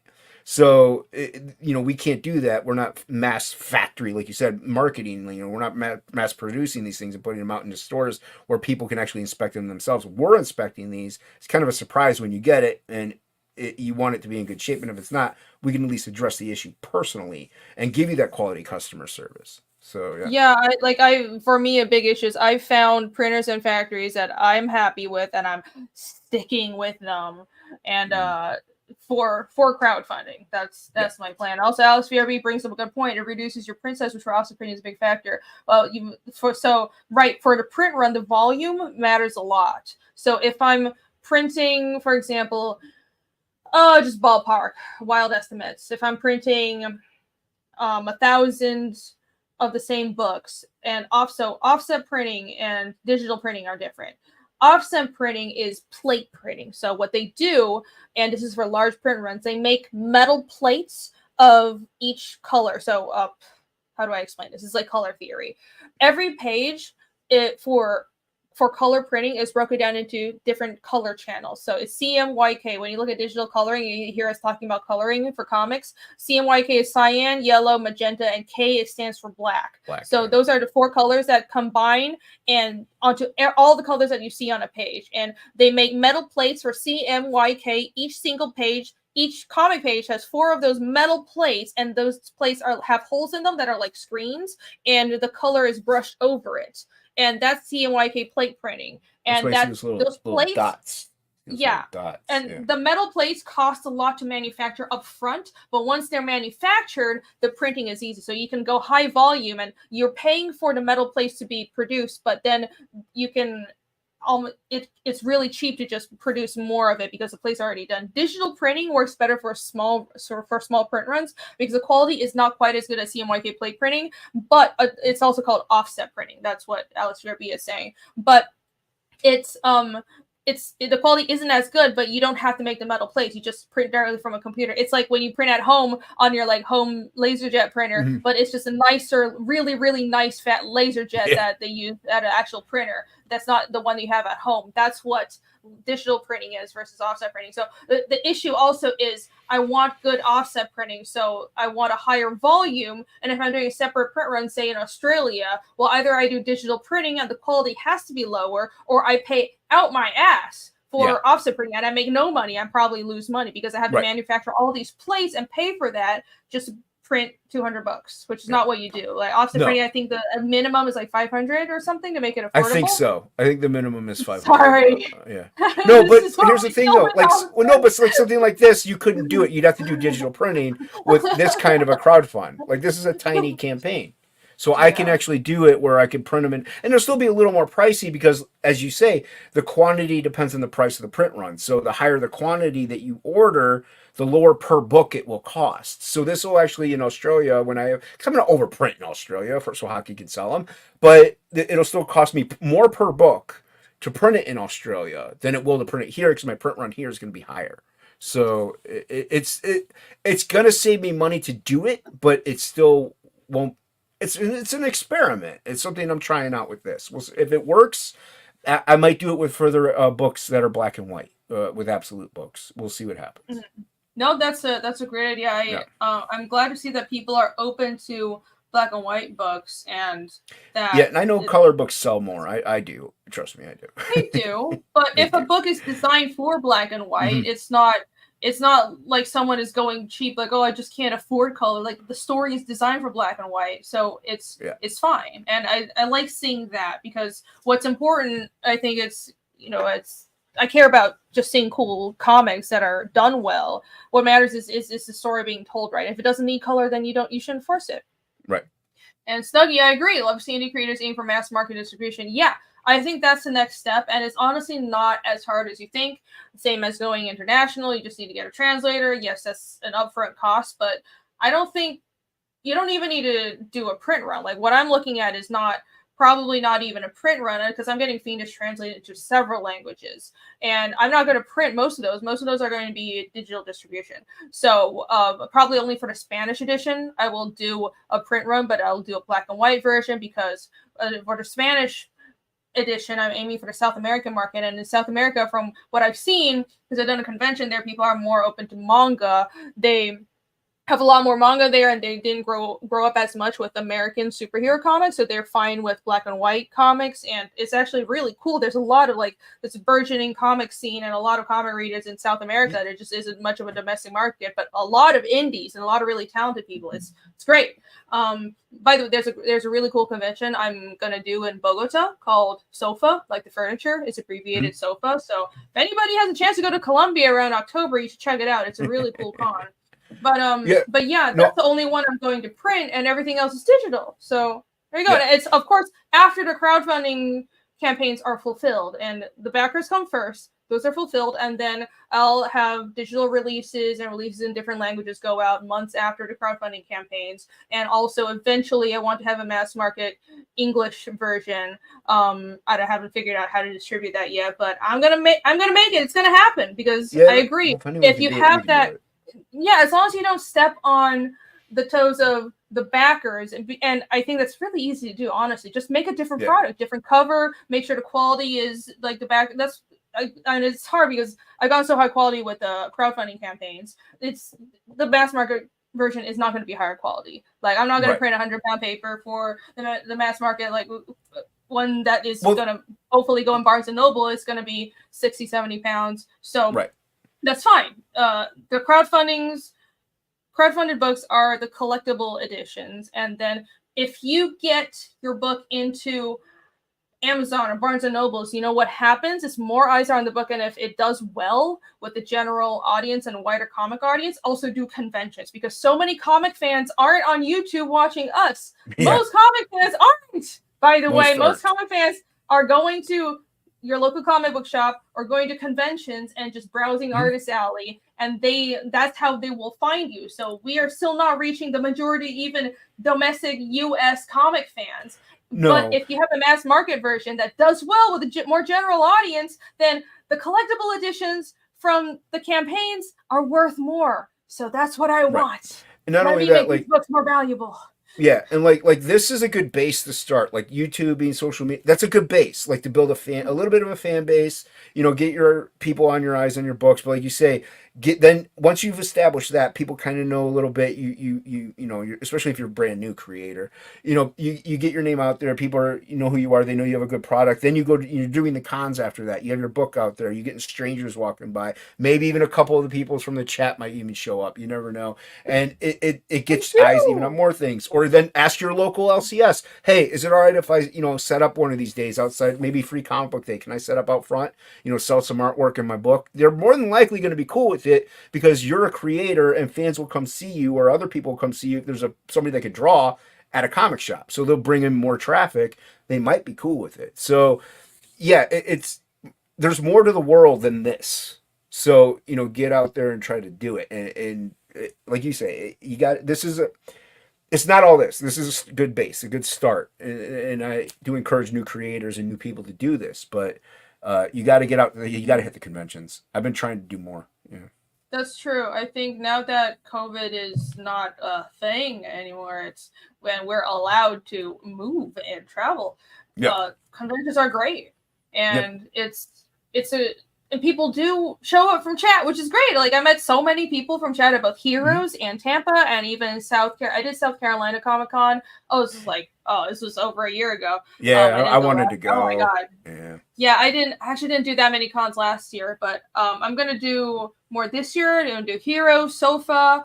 I should be doing Garden State, and that's already a lot of shows, but I'm pushing it. But I want to do more shows because people from chat do show up, and you find a new audience when you do these shows, and it's so exciting, especially for me now. Like, it's so cool to have like a whole body of work, not just prints and my short comics that I've done before, but I'm gonna, when 2.5 comes out in April, that'll be 3 books. That's 150 pages of material, and that's also what I have. That's the material that I'm going to put in a trade if I do the mass market trade. That's what I'm thinking of putting, smashing it all together into mass market edition, and it's just Fiendish 1 through 2.5, and it's 150 pages as a trade, and there you go. But that's a lot of material, and that's 3 books to bring to conventions, and it's super cool, and I have like a whole series ready, and it's so just awesome to be able to show people that, and it just makes me so excited. It feels so good. It actually like half a season's going. It really does. It's what I've always wanted, and I'm so happy. No, and that's dope. That is awesome, and like you said, it's not only that, it's yours. Like, it's yours. You know what I mean? Like, it's yours. It's not like somebody else's thing. It's like, this is mine. I did this. Yeah, and that's the thing with the thing with this is, I've had people ask, well, what if I want to read Absolute 1 and 2? Is there it's not on this campaign, and I had some. My last stream, I actually still had some left. I'm actually sold out now. People bought the last couple ones. So I'm sold out. But I do plan on making a trade of Absolute 1 and 2. And also Dan Plagle did a ash can of 2.5, like a little tiny ash can of a fight scene. And that'll go in there as well. So that'll be like almost 100 pages or so of content. And that'll be on the next Absolute campaign. Because this is just a fun little story of him going on a little journey. The next Absolute book is with Samurai Priest and then Tabby, the girl that you drew for the trading card. So him and Tabby are going to be in the next Absolute book, and I'll have this right. So you can then back the trade for Absolute 1 and 2 and the Ashcan on that one. That way you could have a full context. So, but this, you don't need any context. It's if you don't even know who the guy is, it's some warrior dude going on an adventure at night in the rain. Like, yeah. I feel like we've been talking all this time, and I don't think you've talked about who you are, your previous campaigns. You know how well I am at promoting things. So yeah, but well, you do very well, and we have great discussions. But also, I think we could cover who is this character and what happens in this book. Can you give us a quick rundown of that? Yeah, like I said, he first appeared in Absolute, and in that series, those 2 issues, he was sent by Absolute is kind of like a little Star Wars inspired in a way. So there was a rebel team going to fight the evil alien overlords that took over the planet. So these 2 people were out to do that, and then this rebellious group sent the Samurai Priest to protect them along their way. So that's where he comes in. He was the protector of them too in that book. To find out what happens, you'd have to read that once the other one comes out. So everybody liked him so much, like even book 1, without even getting put out, the image that I had initially was him standing there, and that was the big image. Frege saw it, and that's who he drew for his trading card. Like, Frege even loved him out the gate without reading the book. So everybody just loved this character so much, who was actually a background character in one of the panels, that I was like, this guy's cool, let's do something with him. So he was an accidental character, and everybody loved him. So I'm like, everybody wanted more, and I kind of had this idea in my head of him going after, because after that book ends, like, there's more stories, obviously. So I'm like, it would be cool if he went on this kind of an adventure. And I can't say too much about what this book is about, because it's, the end of it is kind of the spoiler. So it's, I can't say like why he's on this adventure. You have to get it to find out. But it furthers the Absolute IP. It also There's the city's called, I pronounce it Pazeus. That's the city, like instead of Basin City, it's Pazeus. So it furthers that little story, little city development and stuff. So you're gonna want to get it for that reason. But I just thought it'd be cool to have a little story of him on an adventure kicking some butt. So everybody just loved him. So yeah, but yeah, he was a protector. He also can in that book the absolute mythos, the aliens took over the planet. People were mutated. I'm trying to go through that real quick because it kind of gets to this. People were mutated through all that stuff, so people have superpowers. So his power was he can actually sustain himself without food or water for long periods of months because he could focus his chi and feed off the energy of the earth and the energy of the ions and atmosphere and nucleuses in the air, and and he could also enhance his strength if need be during fights or whatever, and kind of like the Hulk, but not that insanely powerful, like in that way. So he doesn't have to really get angry as much as just focus his chi and his chakras and just really harness his the entity, the energy of the universe itself. So he could tap into that. So that's his little superpower, and he's a samurai priest. So yeah. So he has levels in Ninja and Pathfinder. Basically, he has key points. He can burn key points first to sustain himself. I play D&D, not Pathfinder, so that's gobbledygook. Well, why do you hate math, and why don't you like pain? I hate math because I'm an artist. Artists are well renowned for not liking math. Pathfinder is so much fucking math, but no joke. Okay, like Pathfinder is like D&D, but more math, but also more classes and so much more nuance. So you can do cool stuff like you have ninja classes, you do multi classes way more easier. They have hybrid classes, and maybe D&D has that, but not that I know of. I'm trying to not nerd out too much. But actually, no, because as you know, we were on RGE and even after that, but as you know, because you did the Pathfinder cards, I had the D&D cards. Yes. So he actually does have a D&D card, but it was in Absolute Book 1, and it's the one Dan Frega drew that I did the watercolors over. So if you back to Absolute Book 1, you actually have his D&D card and can play him in D&D or Pathfinder because you can kind of plug it in. Yeah. Well, there you go. Yeah, it's pretty translatable. If you can play one, you won't be able to translate to the other. Yeah, you could even manipulate it a little bit. It's not like it's set in stone. Yeah. So you can manipulate it to put it into Pathfinder. If you have that card, like I said, I'm not reprinting it. That was for that campaign. So but yeah. So he does have a D&D card actually. So it's funny you say that. Cool. Yeah.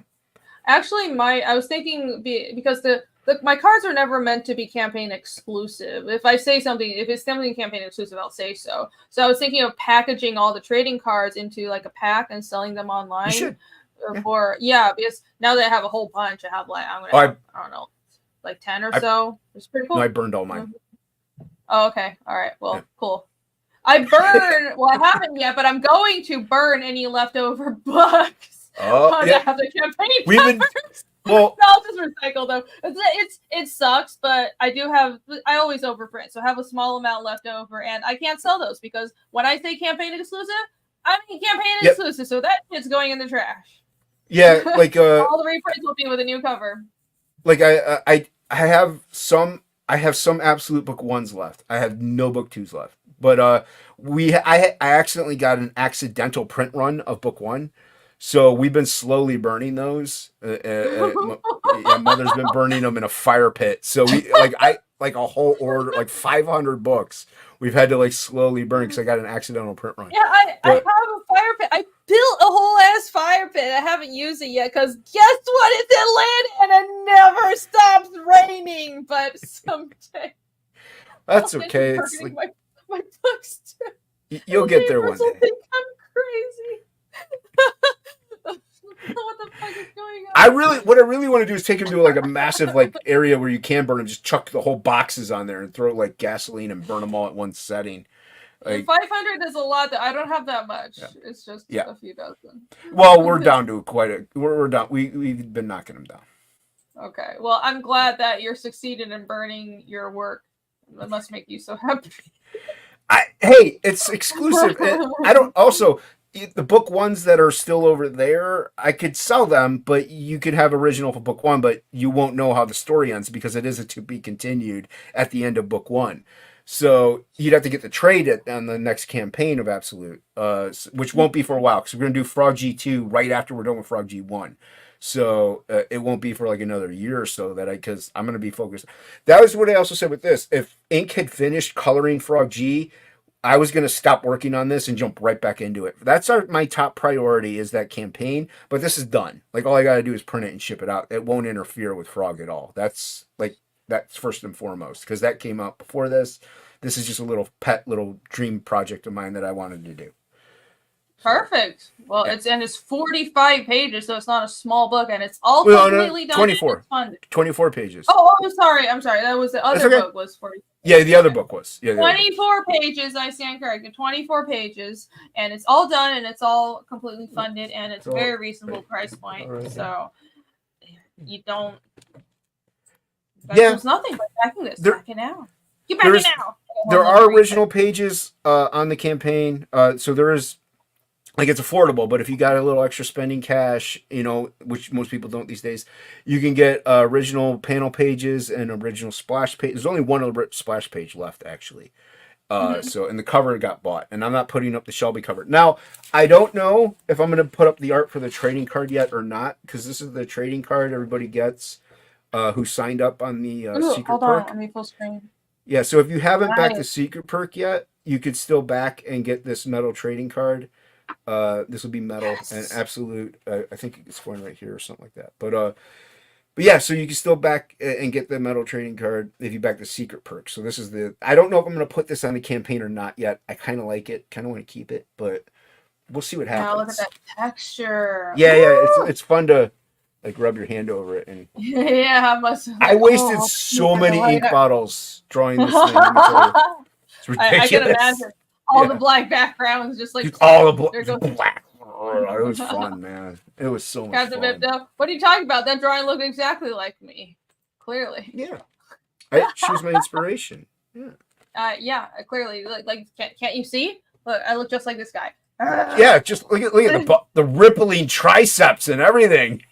And the hair, especially the hairy arm. The hair. Yeah. I see that kind of thing happen. Heck of a waste. So if it's campaign, it's fine. It's not like we're losing money. Nah. It's fine. It's fine. I probably might. I don't know. No, I don't think. I mean, like I said, I initially had the goal at 500. So it's like, I could do, maybe make 600, 750 if I'm lucky. Even because I'm going to do two 30s, so 60 days total. I don't know though if I'm going in demand. I'm not sure yet. That's okay. So this is your first 30, right? Yeah, this is my first 30. Okay. Yeah.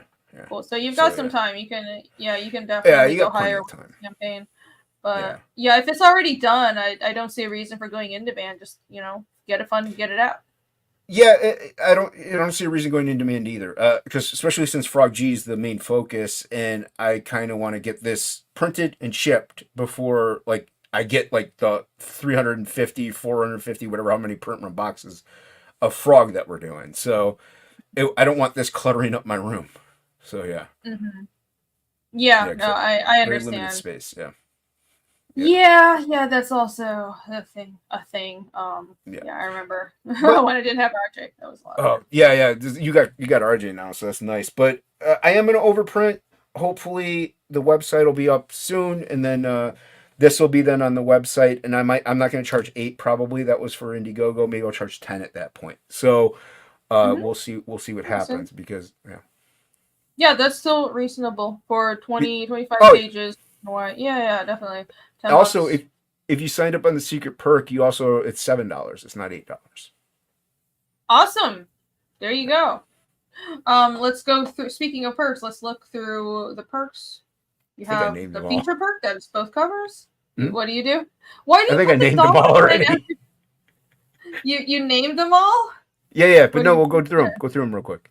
Okay. All right. You kind of gone through, but I like to have a section where we specifically just go through. That's okay. For the show. Let's try to just Do your thing. To be concise, it's I'm sorry. my My bad. No, it's Sorry, it's how sorry. dare you! I will never How dare forgive you! Oh my! How dare you! Okay, How actually, I have a dare clip somewhere. I'm not gonna play it. Okay. That's okay. But so right, the feature purpose. You have both covers. You have your cover, and then you have the Shelby cover. Like I said, you can get them signed by me. If you want Shelby's signature, you got to hunt him down, give him a cream pie. Maybe he'll sign it. Give him a cream pie, or doesn't he like ramen? Is his name cream pie? He gives away ramen, but he wants cream pie. Is that right? Sounds the little, Hostess, Little Debbie, whatever. Like, it's kind of a generic version of those Hostess pies. I know the treat, the little chocolate. Yeah, with the they make Boston cream pie ones. So he really those are his jammy jams. Yeah, that's what we meant. Clearly, what's Chad being all weird about it? Duh. I don't know what they're laughing at. I don't know. I started laughing as they were like, "Oh, sounds." No, but yeah, so I will sign them. It's no cost if you select that. Some people don't want it signed. That's why I did that. Shelby, you'd have to find him at a con or something and have him sign his if you really want to. So cool. Well, good luck tracking Shelby down to get that signature. But all of Jason's covers will come signed. And somebody, if you want. I started and I unstarted. Someone asked you to not sign their cover because they wanted to find you at a convention to get you to sign it. It can't. Oh, damn, I wish I remembered who it was. Was it Stippling Vaughn? It might be Stippling Vaughn. I have seen him. I saw him at Baltimore Comic Con before. Okay. But that's the thing. There's a drop down menu. So I have it selected so you could sign by Jason Bascom. It's yes or no. So you click either one and you could select it as no, then I won't sign it. So yeah.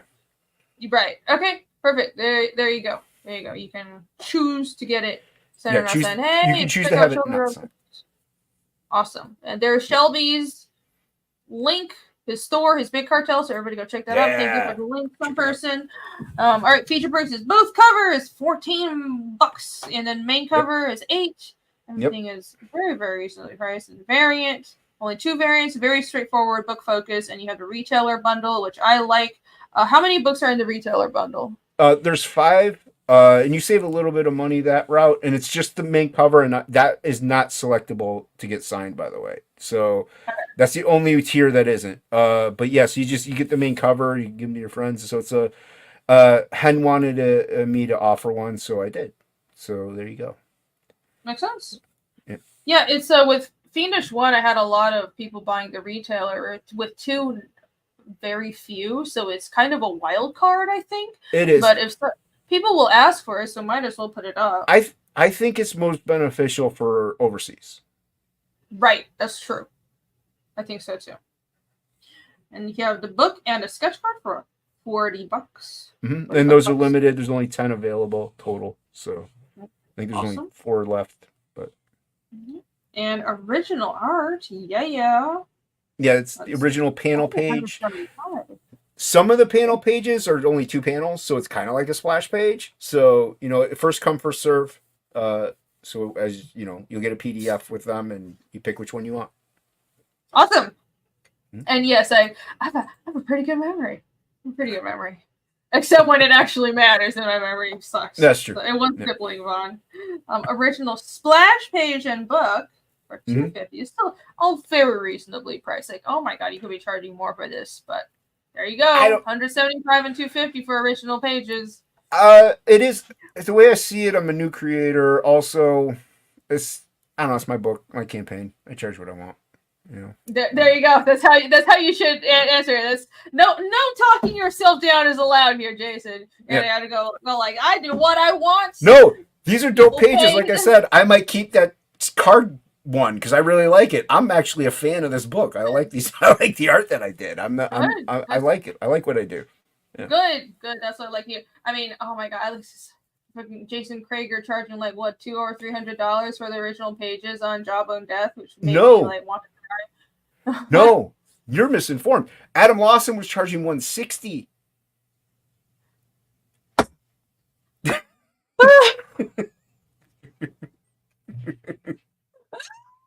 Yeah. That's the right response. That's the correct response. When I heard that, and I had already set Irene. I had already set my numbers. Like I already did everything, and then I saw the page with drop. I'm like, what? What? They're less than mine? Like what? I bought one of the pages from Jawbone Death, and I forgot how much I paid because it was so traumatic that he was selling those pages so for cheap, $160, and that included a book. I didn't know. I also added on a book, $160, including the book. Why? I wanted to buy one so bad. I didn't have any money at the time. I'm like, you gotta be kidding me. I mean, he's got to be earning no money at all on that, but also the original art to be like you have the page rate and I need a drink. That's how stressed I am that Jason is like Krager is selling his art for that price, and also Krager didn't sell it. Lawson did. All right, Krager probably would have charged way more. Yeah, I don't know. Knowing Krager, I don't know if you would have. That's true. You don't fully know. But yeah, I was pretty upset. I'm like, oh, mine are pretty reasonably priced. $175. Oh, that's not bad. $160. I'm like, thanks. Krager sells his stuff in the thousands. All right. Yeah, it's all right. It's Adam's choice, and I'm sure Krager agreed because I'm sure they talk, but it's not like me. It's not like Krager didn't get paid to draw the pages already. You know what I mean? So like he got paid for those. So yeah, Lawson can sell them for whatever he wants. He's a lunatic. Adam had a point though, because that he said he wanted to price the original pages lower on the campaign to make them more accessible, and it worked. A lot of people bought the original pages, and I would have paid more, but it was definitely part of the incentive for me to get that page. Part of me was debating 200 for the panel page or something, but I'm like, you know what? I mean, I know it's only $25, but like, the economy isn't great. Like the economy just isn't great. So I was like, I won't charge as much as I maybe even like 2 might have been low at that. But I'm like, I just didn't want to. I'm like, I kind of want it to be affordable in a way. Like that's why there's that sketch card tier also, because you can get some affordable art in that way if you really want it. So yeah, I mean, I get where he's coming from. Oh yeah, totally, definitely, yeah. But I mean, that's definitely a concern. The economy isn't great, but you're helping people be cry less while they support us, and I very much appreciate your efforts here. We try. So $250 for a splash page, and this is already sold. So this is cover art, $500. Okay, at least that is reasonably priced with the cover art. Yeah, I really liked it. Kind of wanted to keep it. Yeah, that's nice. It's like if I put it at $5, no one will buy it. Womp. Yeah, you're wrong. That's fine. Somebody is going to a good person probably. So there you go. You know, I'm very happy about that. I'm sure it will be. Well, I'm glad. I'm glad that sold, and I'm glad that this is funded. Mm-hmm. And I'm glad that you got this out. And it's it's your baby, and you've been dreaming of doing this. Yeah, so it'll be my. This definitely seems like. I mean, Absolute is a passion project of yours, but especially this book, it sounded like that's what it was. So I'm glad that you're funded and it's going to happen. And once this and Frog G, I mean, this will print maybe before, but once, I don't know, we're almost done with Frog. So I'll have 4.5 books out at that point because Frog G supplemental, I'm inking it. So we'll have done 4.5 books in 4 years. I've been in crowdfunding since 2020. Yeah. So. Well done. That's good. Yeah. Cool. It feels so good to have just a body of your work, especially going to conventions. It's so cool. It is cool. Not only that, like I always wanted to draw comics, and it's like living my life in the way I am. I probably never would have done it, especially mainstream. There's no way. But with this I can, and I'm actually doing it now, and it's so cool. It's like it's the coolest thing ever. Like I'm still working full-time job. Now I'm working this full-time job too, so I'll take it. It's great. It's awesome. Oh yeah. Yeah, it's definitely like a second full-time job. Yeah. And a lot of us are working 2 jobs. A lot of people have day jobs still, and then we do the crowdfunding and the comics thing, which is like 2 jobs in one, because when you're drawing comics, when you're working for a publisher, you're the artist or you're the writer or whatever, and then somebody else handles all the printing and logistics and the business side and advertising. Well, here we're wearing multiple pants or hats or whatever. Why did I say pants? It doesn't matter. Anyways, so like it's a lot of work to do, and essentially I feel like I'm working 3 jobs every day, and there's never enough time. But it's so cool to have that result, and it's all worth it. Well, and that's the other thing. At the end of the day, when you get that book in your hand, the printed book, you're like, yes. Like, it's like all, no matter what, no matter all the troubles and trials and tribulations that happen throughout all that time, you're like, this is dope. You're like, this is dope. You know, like, it's pretty exciting. It's so cool. Yeah, I love it. Yeah, and especially seeing people get it. When you see the people getting it, you're like, they're liking the, like, it's the end. It's just awesome. Yeah. I have pants on, everyone. I don't know why Chad is pondering over pants. Because you said pants, and you know your chat. It's going to instantly go to that. Look! It's going to instantly go to it. You know your degenerate chat. That's the way we all are.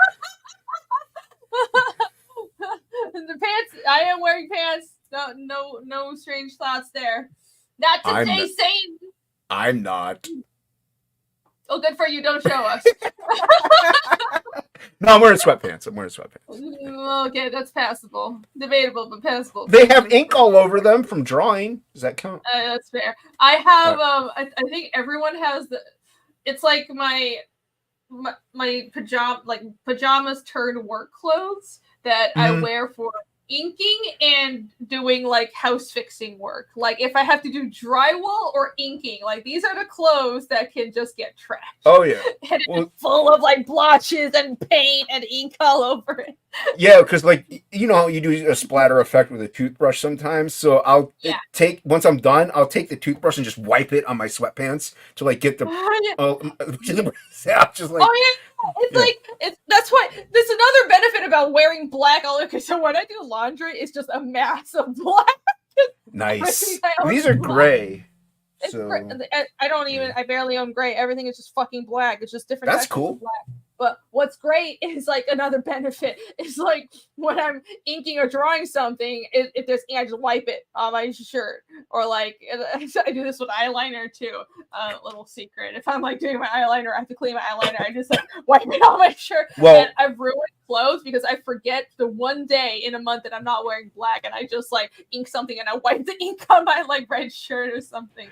Well, the only time that'll really suck is when you're using whiteout or a white paint or a white ink and you go to splatter it and then the splatter's in the wrong spot and then people wonder what you've been up to late at night.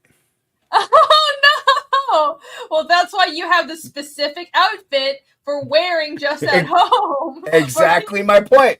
Exactly my point. PC on his ad, I only wear black when I'm not wearing black. Something is wrong. Something is wrong. Exactly.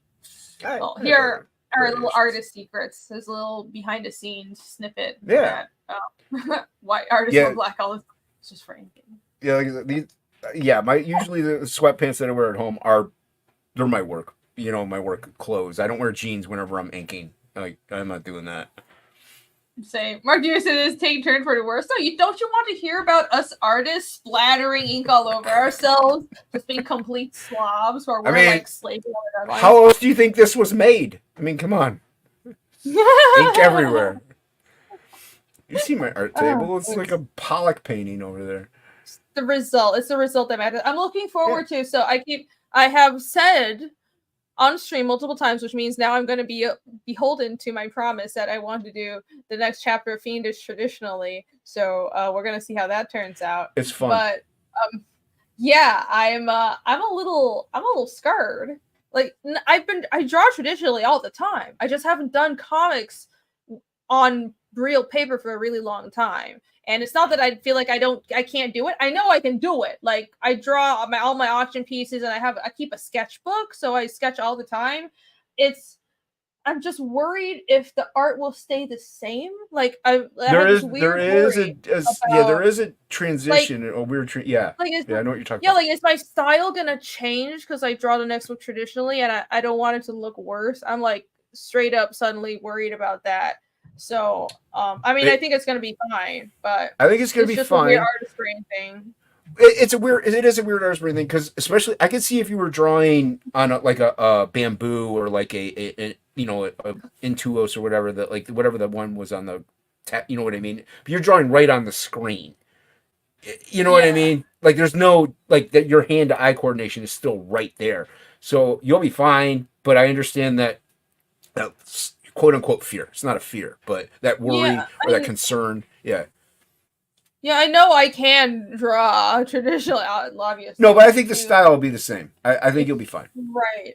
It's small. It's like really small nuanced things that nobody else will notice. But for example, with Fiendish 2, I figured out this. I actually inked the book with graphite brushes. It's not ink brushes, and I was Right. trying to use because in digital when you do digital art there's this problem of it looks too smooth and too artificial because there is no paper texture and there's no grit to like the graphite or the natural strokes of the brush. So what I did was I used graphite and brushy brushes to mimic the texture of real paper, and that's why if you look at Fiendish 2, the lines and the shading have grit and have texture to it. It's because I try to emulate drawing traditionally. So now I'm in this weird situation where I'm trying to emulate the same look, and I figured out a way to use graphite, like digital graphite, to ink, but I want to achieve the same look with traditional media. But I've been experimenting and trying to figure out what to do. I've got a bunch of like colored pencils. I actually think I'm going to ink with a combination of dark black color pencils and those like they're called China markers. I don't know why. You know, the ones that you peel away, and actual ink to get that kind of same look that I did on Photoshop. Anyways, it's a whole thing. I'm sure. No, it makes sense to me. Yes, Ollie, I'm going to do the pencils digitally and then ink traditionally. That's gonna be. Are you gonna? So are you gonna like light table it? No, I'm gonna just print it out. I'm gonna print out the blue lines. That's what I meant. You're gonna print out the blue line. Oh, you're gonna print the blue lines, ink on the blue line, and then scan and remove the blue line. Yeah, I've done this before. Okay. I did this Oh, for my no, yeah. Well, there's there's a lot of different ways to go about it. So yeah. Yeah, it's. I mean, I can light table it, but it just saves time because I like doing really tight digital pencils, and with digital, you can just alter. It's just so much easier. Digital pencils, like why would I? It's just might as well. But I want the finals to be traditional, so I'll do really tight digital pencils, print them out real light on like proper paper and all that, and just ink it. Yeah. Yeah, I mean that's essentially how I do most of my stuff. It's not blue line though, because I can't really see. It's black, but I don't do everything. Like I just do an outline and then I ink everything traditionally. So it's almost the same process. Right. Yeah. And so you do get a full on traditional page. Like so even though the blue line is printed, you can't mimic that all over again. You know, the inking, if you do ink the page, you can't print it out, re-ink it, and have it be identical. Like you're gonna variate something, whether it be line weight, a technique you used in a certain spot that you forgot you did, and so it's not that like you can't reprint that. So yeah. Right, yeah. Yeah, I'm a little trepidatious, but also looking forward to the process for this next book. Have fun. I haven't been able to get around to yet because I owe other people a ton of work and I have other shit to do. So no, I have not been working on chapter 3 for like the past 2 weeks. It's kind of driving me crazy, but I owe people covers, so those need to be done first, and then I'll get to chapter 3. But speaking of, I'm going to talk about myself for a bit. I'm sorry, Jason, but I need. How dare you talk about yourself on your channel while you have a campaign? I know. I the audacity. Wait, no, I'm really excited because I just finished something. I don't know if you saw it. I'm kidding. Of course I want to see it. Let's show it. What are you doing? Thank you for the link, Alex. Well, that's right. It's my channel, so I do what I want. But I do what I want. Yeah. Look, I do what I want, and this is what I'm doing. And Fiendish chapter 2.5, Survivor is I'm out of control. That is true. I'm completely out of control. This is the mirror of the Fund My Comic campaign on the Fiendish website, fiendishcomic.com. So you go back here or on Fund My Comic, but this is my campaign. The current chapter is chapter 2.5, and it's numbered all weird. It's a 0.5 chapter because it's a standalone one-shot that's supposed to go between chapter 2 and chapter 3, for those who don't know, and it follows the backstory of my main character, Casimir. This is actually the first comic that I'm writing and I didn't draw, which I was Yeah, but the kind art's of really good. scared Though. to do. You It's found a good really guy. good. You found a good guy. Oh, I definitely did. So Michael Rushbrook did the art, and Jake, who is also known as Hyper Wizard, on the block. He does have a real name. His legal name is not Hyper Wizard. Bad joke. Yes, it is. He's doing the colors. I colored this cover, but the interiors are him. So this cover here is Michael Rushbrook's inks and his design, and I colored it. But the interiors, which I'll scroll down to let you see, are Jake's colors. Also, I have the white on black variant, which I have for all Fiendish campaigns, and you don't want to miss out on those. But these are Jake's colors, and they look really, really great. So yeah, there you go. And this is the current campaign. And I totally lucked out on having Michael and Jake work on this book. They're doing amazing work, but I'm just worried about, well, now that my participation has to be rated on, well, just the writing, like I was like freaking the fuck out, but people have said it's good. So I'm glad. I'm doing some dialogue edits. I've been getting more people to review it. Like, you have no idea like how much reviewing and critique I get on my shit, because I want this to be good, and I'm always learning stuff. So every step of the way, there's something to be learned, and I want every Fiendish book to be better than the last. So, but all the art here is done as well, just like with Absolute. Only the colors. We're working on the colors. But Jake, he's going to be done with the colors by the end of February, Slacker. And he's on. No, he's on track to do that. Slacker. He's not slacking. He's doing absolutely amazing work, and I can't show too much of the color pages because it's really spoilery. 2.5 is also 25 pages, so it's a 25-page book, full colored. But it's I also can't show too much because so much happens. Essentially, we follow Casimir right after the destruction of his hometown to when he's about 16 years old. And that's like 5 years of time within 25 pages, and a lot happens. So a lot of key moments happen as well. So I don't want to show too much. I don't want it to be too spoilery. So the most I have shown is this, and that's the reason, even though I am dying to show you guys more of what Jake has been doing, and it's going to look really, really great. But yeah, I think it's turning out great. All of the inks are done. We just need the colors. I'm lettering it, and we're going to fulfill by April. So really nice. Quick turnaround. And I'm excited for everybody to get this book. I like having this quick turnaround and having this 0.5 book. I was wondering if it's going to work because I was kind of thinking, will people be confused because I hadn't seen anyone else do like a side chapter like this, but it turned out really fine. People, there was some confusion, but I mean, not anymore. I think people get that this is a standalone story, and I'm going to have more of these standalone stories. So between chapter 3 and 4, there won't be any, because 3 and 4 are kind of, as I've explained on Twitter, it was going to be one book, and I'm splitting it. So instead of doing 110 pages in one book, I'm going to split it into half. Smart. And have 2 60-page books. So I'm going to expand it a little so the story can breathe, and I'm going to do 2 60-page books, and hopefully it'll be a short wait time between, because I'm going to thumbnail all of it at once. It was meant to be one book, so I don't think I'm not going to throw a 0.5 chapter in between there, because 3 and 4 were supposed to be one book. So you guys are going to be, after 2.5, you're going to be getting Fiendish 3 and then Fiendish 4, but there's a 4.5. And I would love, the plan is for the 0.5 chapters to be drawn by other artists. Michael will definitely be returning for some of them, and these will be explorations of character backstories or side quests, and that's the intent. So things that are useful to know, and that I think stories that I am very attached to, I think are really cool, but aren't necessary for the plot of the main books, but would help the main books if you do read the 0.5 chapters. That's what I intend with these. And what I also like about stuff like this is that you can focus on drawing Fiendish, your main run, and like you could give people a synopsis maybe of one, and they could work on the half issues. So it also keeps you out there, keeps you in the light. They're not waiting like, a year and a half or a year for the next Fiendish book. They're waiting less time because there's a half issue coming. They can get more content, and they can get more story and more character development, and they can get further to the lore. And you're doing world building, so that'll also help with that too. So, I like stuff like this because it keeps you relevant. you know, it keeps you out there. You're not just staying stagnant. Be like, well, you guys, it'll come to you. Don't worry. Like it keeps you fresh. It's a good idea.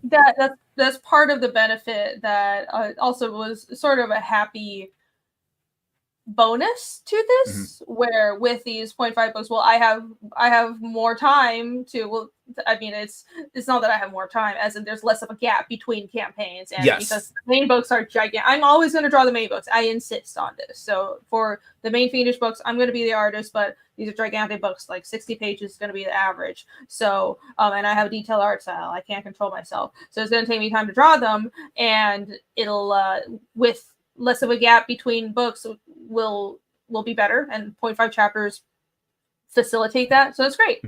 Yeah, like sometimes there might be a gap, but somebody asked if chapter 3 is gonna end on a cliffhanger. I think it will. I hope people don't hate it. A lot happens, though. You're gonna get a lot of stuff happening already, but then at the end it'll be a cliffhanger. Yeah, there'll be a cliffhanger.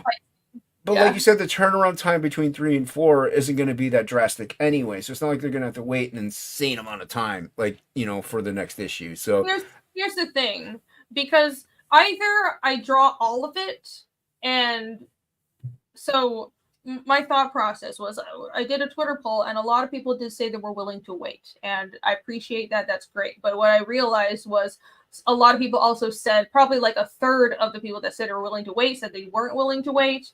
So this is my conundrum. For people that are willing to wait, if it'll be the same time frame for me to draw all the material of 3 and 4, it's going to be like, say that's 2 years of work, right? That's still 2 years. So if you're willing to wait till the end of 2 years and then get all that material at once, you can still do that.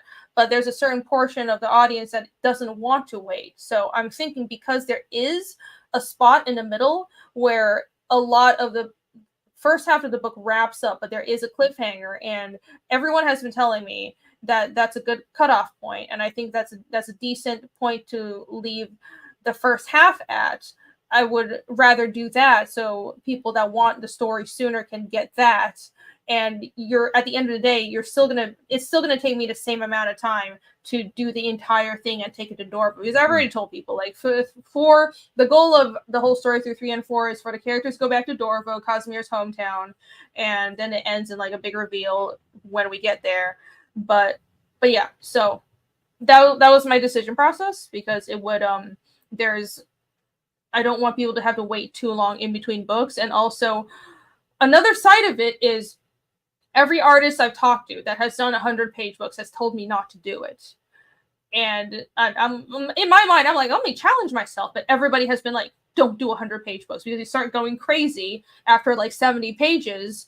And it's this sense of this is just never going to end. And you kind of lose sight of this contained story. And you start just losing your mind and feel like you're cut off. It's like a really weird, I don't know. It's a weird thing to describe, but after a certain amount of pages, there's definitely like a limit for a comic artist needs a bit of a break, and I think 60 to 70 pages is that point for most people. So I also don't want to drive myself nuts.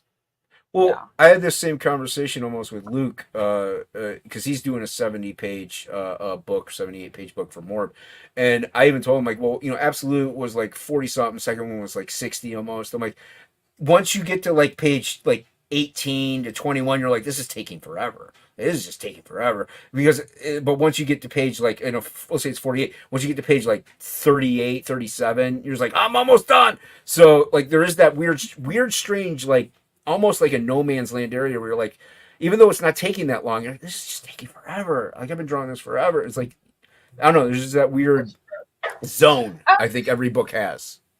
I actually don't really get that. Though I did feel with Fiendish 2, when I got to about 60 pages, I was like, oh, when is this going to happen? I'm so close to maybe that's close. That's close. Yeah. It's like, oh, because the whole Fiendish 2 was 67 pages, and I was just like, I just want this to be finished. And like, I didn't rush the work, but I was just like, I want the story to be up, because in my head, by the time I'm on page 60 of Fiendish 2, my brain is thinking about Fiendish 3, and I'm like, I want to start the next book. Like, I'm so done with this story. I've written it, thumbnailed it, edited it, penciled it, did tons of drafts, gone over the dialogue, I've inked it, and the colors haven't coming in, but I just want to finish it and get it out because my brain is already that further on in the story, and I don't want to be here anymore. That's kind of like what it feels like. No, that's kind of like what I'm talking about, though. Yeah. There's that thing, that area, that zone that hits where you're just like, I just want this to be done. Yeah, it is. Right, Rachel Wrigley, the manga artists spend decades and thousands of pages on their work. Manga, that's true. And my plan, hold on, Fiendish is going to be in the next 10 years of my life or more, okay? Because this is 9 books, maybe 10, and it's taken, I've been working on this for like 6 years, but it's most of those years, the initial part, I hadn't actually published the books yet. I was just planning. But like, this is a long form story, but with manga, there is a quick turnaround. Manga is monthly or weekly releases for most books. So I think that actually helps. You have to plan things out more. I can't imagine like having to release something every week, and because of the way I work, I'll go back and edit things sometimes. And if you have to release something every week, then you have to make sure like everything is planned out. So once you release it, you can't take back. Even though I have seen in a lot of manga, they will go back and adjust things and say things aren't canon, but you don't want to do that too much. Anyways, right? Yeah. Well, they also have like a bunch of people working on it, so you have you. Mangaka also have a whole team. That's true. Yeah. Even though I appreciate Michael Rushbrook, who is aiming for manga assistant position, and he would be a wonderful role in that position. Honestly, if I could afford it, I would, Michael. If I could afford it, because you're great. Michael, you draw half, I draw half. Jake colors the whole thing. That would be awesome. I do want to be like, the main books are always going to be me though. But it would be awesome to have some kind of help. Like, I remember when I was in college, Studio Gaijin was in Atlanta. So it was this studio. Comic artists here don't really do studios. It's kind of rare. No, I know what it is. Right. So you know about Gaijin. And they we actually would have sequential art students because I went to SCAD. And a lot of seniors would go intern for them. And the seniors would essentially be their assistants, like filling in blacks, drawing some backgrounds, and filling in things here and there, while the artists would do the main artists do the heavy lifting and, show them the ropes of making comics, which I think is really useful. And I'm all for an apprenticeship system. I think that's how you learn a craft. And there's not enough of apprenticeship programs. Everything is go to college and book learning. But I think with art, you should learn on the job. But unfortunately, I'm not at the point. If I could hire assistants, I would. Yeah. Weekly. Yeah, manga's weekly. It's crazy. Yeah, it's pretty crazy. Yeah, but 2.5 is already done. So we don't have to worry about struggling through pages or comic art assistants or anything like that. And you are gazing upon the beautiful work of Michael Rushbrook and Jake over here. That's what this page is. And yeah, it looks so good. I'm so happy with it. So check it out. Oh, and also, I almost forgot. How could I have forgotten? Guess what? So we're almost at 30,000. We're almost at 30,000, right? So guess what we get? So there's only 9 days to go on this campaign. I think we close on next Friday. I'm not sure. Should be Friday. So should be Friday. This closes next Friday, so you have limited time to back it, and it's coming down because it's from my comic and there's no in demand. I mean, I could have used it as a store, but there isn't. Or I didn't set it that way because I want to go to print. So once it comes down, 9 days, that's it. And I'm gonna start finishing up the print files, sorting through the coloring, and getting everything ready for print. And I want to fulfill by April. But if we hit 30,000, which I really hope we do, because we're less than 200 from that, it means everybody gets this print. This print that I just finished. It actually started out as an auction piece that everybody really liked. So I digitally redrew the whole thing because I'm crazy and I colored it. So hope everybody likes it. If we get to 30,000 on Fiendish 2.5, everybody gets this as a free mini print. It will be a mini print, by the way. I hope I clarified that. You said mini print. I think you did. Yeah, it's the size of the actual comic book, but it is going to be free for everybody. So if you would like to get that print for free, then you definitely should back the book now and spread a good word. Back So it we can now. get I don't even know what they're 30K. waiting on. I don't know why Yeah. they're even hesitating. I It makes no I sense. I know. I was hoping we would get to 30K on Valentine's Day because this is all like romancy and all like mushy and lovey-dovey and stuff. Yeah. Yes. Thought you meant this stream. I'm like, I don't know what you're talking about. Whoa, least amount. No. I call you dude, okay? Yeah, dude, bro, please. None of that, sure. None of that. No, this. Look at this. This is young Casimir and Ragna back in happier days when they hadn't become the giant assholes that they are as adults. Yes, they have known each other for quite a long time. It's kind of hinted at in chapter 2, but you see more of it in 2.5. You get to see how Casimir and Ragna met when they were younguns. They were mere kids, and they've actually known each other forever, and they more or less grew up together. Not really, but they kind of met. Casimir was with his hunting master, and Ragna always lived at Thalfren with her grandma. So Casimir was training to be a hunter. Ragna was training to be a shaman, but they would meet a lot because they live in the woods nearby. So anyways, here's a little glimpse at what life was like before the horrors of adulthood kicked in, and I thought this was a really sweet little piece. And it's good. You did a good job. Thank you. It was. Let me go to the campaign page here. This is the version that was. It was so I ran an auction for the launch, and this was the drawing that I brought to the auction, and I completely redrew it because I wanted it to be like perfect and everything if I was going to make a print of it. So I totally redid it. But it was kind of like a small ink sketch, but people really liked it, so that's why I redid it and decided to make it a print. Yeah. Yeah, it's funny how that works out sometimes. Yeah, so it's I listen to my audience and I give what you want. Always. Yes. Always. Are they a couple? It's complicated is the answer. That's their Facebook status. It's complicated. Yes. It's complicated. So yeah. Anyhow, Captain Bill, why is the left arm so long? Which one? His right or your right? So on this drawing, that's not correct. That's why I fixed it on the digital version because this was a quick ink doodle, and I was like, there's all kinds of things wrong with the anatomy, even though everybody was like, oh, it's so good. I was like, no, I got so much shit wrong, so I fixed it on the digital version. It's a good image, and it's a good drawing. I mean, all of us have like nitpickies or something here or there, but it's a good drawing. For an ink sketch.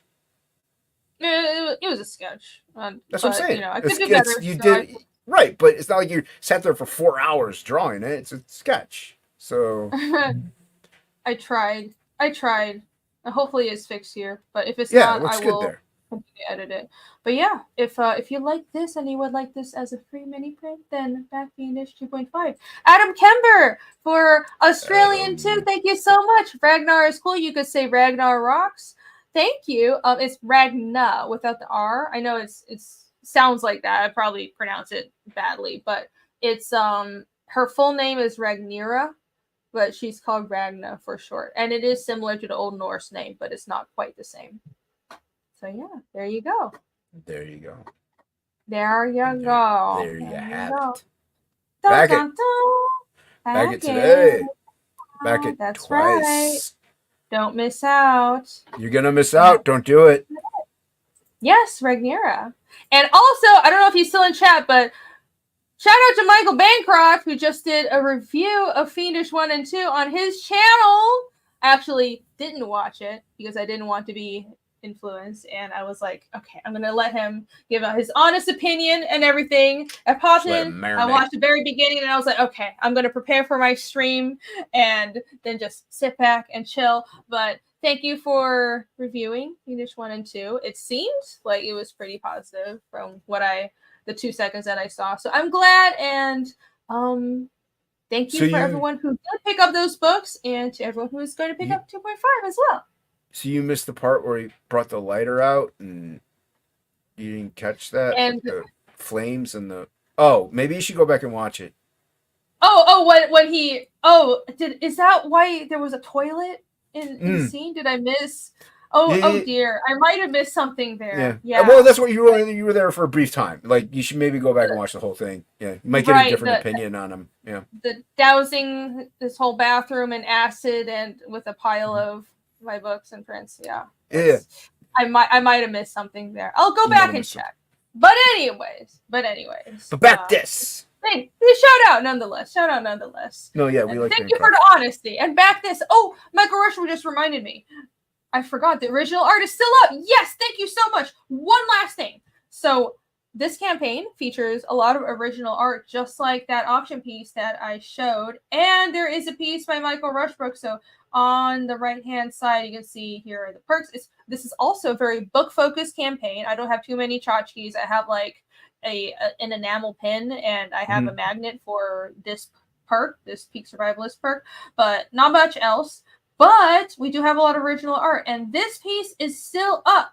This hasn't been sold yet. This character is Octo, which is Casimir's hunting master, this gruff old man that took Casimir in after his family was killed and after his hometown was destroyed. And if you get to know Octo, you kind of figure out why Casimir is kind of an asshole and why he's really rough around the edges, because he spent like 5 or 6 years of his life with this giant asshole. But that's also why Kaz is so damn tough.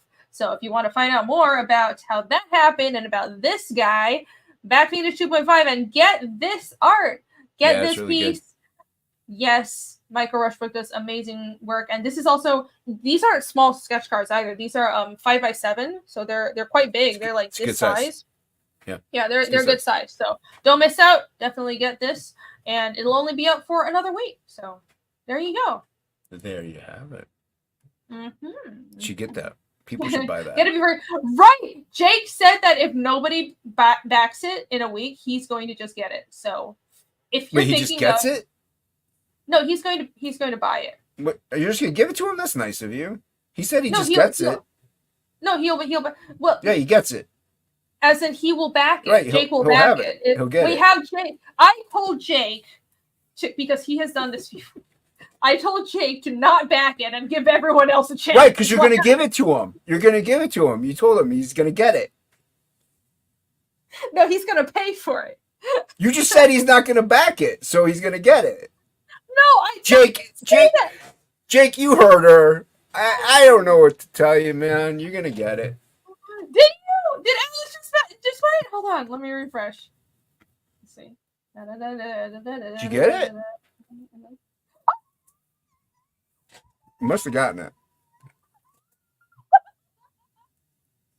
Hey, look at that. Happy Valentine's Day to Irene.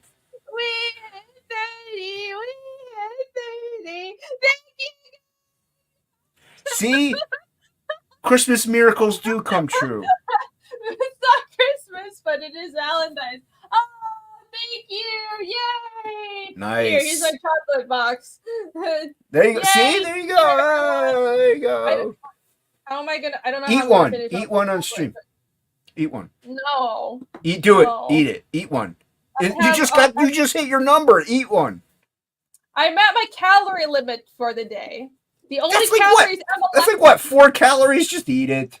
Look at his life if you don't live it. Listen, the only calories I'm allowed to consume after my calorie limit is alcohol. That's how I work. The chat wants you to eat one. Why are you going to not listen to chat? Why are you going to disobey chat? Okay. Oh my god. Okay, I will. Wait, the chat wants you to eat it. Okay, I will. You hit your goal. You got to eat one now. He did! Yes, you beat Jay! That's right! Take that, Jay! Thank you, Alex! That's awesome. Oh, we did it! Okay, I will eat a chocolate just for you guys. And you lied to Jake. You're not going to give him the thing. No, because he didn't. You said you're going to give it to him. No, I didn't. That's what we all heard. Okay, well... Maybe I misspoke because I ain't giving Jake shit. He ain't getting shit. Eat your candy. You're too late. Too late, Jake. With everything. Okay, I will eat a chocolate. I don't know which one. Eat a chocolate. Just one. Oh, good. It's all shrink wrap, so that means I can be assured that nobody has secretly poisoned me. Well, unless they have a shrink wrap machine at their house. Oh no, you're right. Well, this is on stream, all right. So it will be on the record if somebody has decided to murder me through. Yeah, they get to shrink witness it wrap live. chocolates. Yeah, everyone gets to murder. Witness it live. I'm just kidding. It's not gonna happen. No, that's not gonna happen. I hope not. Look, it's not heart shaped. There's like a little thingy here, but that's amazing. With a heart-shaped box, there's a heart-shaped thing. I know, shocking. Who would have thought, right? You're a girl. You like the heart-shaped thing. It is. It's cute. It's adorable. Yeah, and here's the chocolates. All right. Which one you gonna eat? Which one is the most disgusting, fattening shit I've ever seen in my life? Why don't you save that one for when you haven't hit your calories? Hold on, I should be big screening this. Yeah, you should. Yay! Not me. No, big screen you. No. That's too big. I'm already enormous. Yeah, just you. Just a big screen you. There you go. Because people want to see you eat your chocolate. Yeah. Look at that. It's gorgeous. Got my chocolates. Yeah. They look amazing. I don't know which one to get. There's a little card, so I'm reading it to see which one is which. Yeah, you want to get a good one. Don't do a caramel one. Don't do that. Yeah, I don't feel like. Oh, there is a caramel one. Yeah. Be careful. Don't do that one. Why? Just because you'll be chewing forever while you're live. Like, you don't want to do that. Oh, yeah, and if it's liquidy caramel, it'll all be. Yeah. It'll either be like really liquidy and gross, or it'll be gross chewing sounds. Milk chocolate almond. I like almond. I like almond with chocolate. So I guess I'll try that. I think that is. The right one. Yeah, I better. I don't know which one it is. I think that's this one. No. I like it whenever they have like the shape of it and then they tell you which one it is. You know. Yeah, I mean they're all shaped. Like they have the heart shape and then they have the location of each one is what I like. You know, like they didn't tell me the. Yeah. They didn't tell me the location. Is it that messy? It's just a little piece of chocolate. A little drop. Something dropped. What? Something dropped? It's a little bit. It's okay. There you go. There's your mukbang stream, everybody. You're welcome. It is almond. Yay! Yeah, you got the right one. Nice. See? Well worth it. You treated yourself for doing so well in your campaign. Treat yourself to life, Irene. That's right.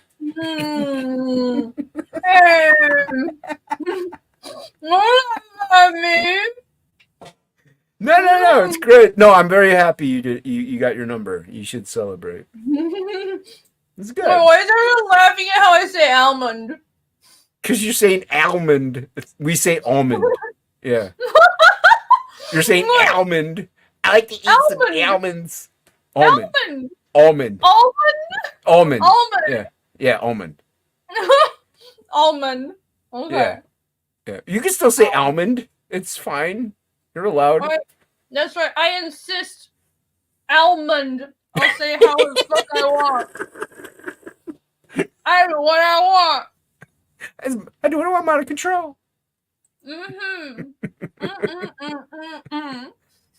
There you go. You got your Valentine's Day gift and chocolate, and everything's coming up, Irene. Happy. It's taking me forever to chew, though. So you guys. It is taking you forever to chew. I didn't know it's gonna take this long. Oh, if you like swallow like a whole thing, it's a giant chunk of chocolate. It's gonna be too sweet, so I'm taking my time.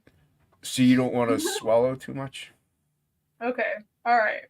That's not what I said. I purposely avoided saying that line, Jason. That's what you said? No, that's not what I said. That's what the chat heard. The chat heard it. I don't know. Those exact words because I knew chat was going to think certain stuff. Yeah, but chat already thought it, so it's too late.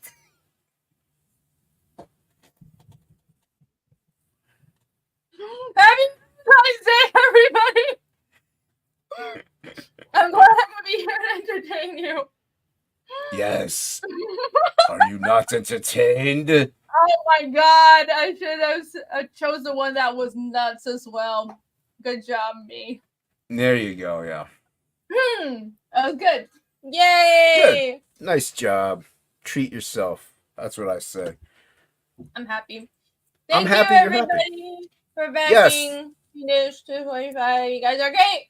That's the best Valentine's. It's all I want. All I want for Valentine's is for people to back Fiendish and love Fiendish. There you go. Thank you. And it worked. See? Yeah. There really is a great pumpkin. A pumpkin? Yeah, great pumpkin, Charlie Brown. He does exist. That's true. It does exist. So I'm so glad. Thank you all again. Let me reflect one more time. And thank you, Alex, for getting that original art. Yeah. I'm sure he just wanted to take it away from Jake. That's true. But either way, he got beautiful original art by Michael. Yeah, it's a really good piece. It's a win-win situation. Yeah, definitely. Yeah.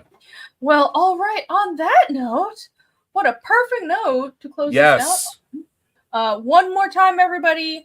Check out Absolute Stormy Night live on Indiegogo right now. That is Jason's book. Everybody go back this. It's a you. And also, of course, check out my book. And follow us. Be sure to stay tuned for all our further projects. We both have YouTube channels. Obviously, you're watching the show on my channel. But Jason, you also have a channel. Where can everybody find you? I can be found at Unhinged Unhinged on YouTube. I do drawing videos and a couple live streams here and there. And on it's on the Twitter. It's Twitter, everybody. It's not X. Don't let it fool you. Yeah. Cool. Jason, Unhinged Ent on Twitter, on the Twitters. Everyone will follow you there.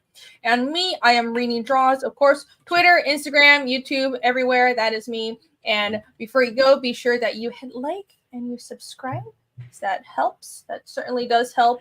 And I've got many more projects to come. I'm actually planning to. I have so much stuff planned, and it's like this is why I'm so overworked. But I might be doing more 5 to 10 minute videos, not just streams. So I'm working on that on the back end as well, on top of streaming. And speaking of streams, my next show will be this Friday. I'll be streaming with Allie, and it should be on my channel again. So it's the Allie and Renie show where we talk about world building and fantasy and writing. And it's a lot of fun. We just talk about craft. You guys know I love nerding out about the craft of comics and writing and fantasy. So tune in for that at 11 p.m. Eastern. And that's it. I'll see you guys again on Friday and also next Wednesday for another promo show. And until next time, thank you all so much. I love you. Thank you, everybody. Right. Bye. Mwah. See you later. Bye. Bye. Bye. Bye.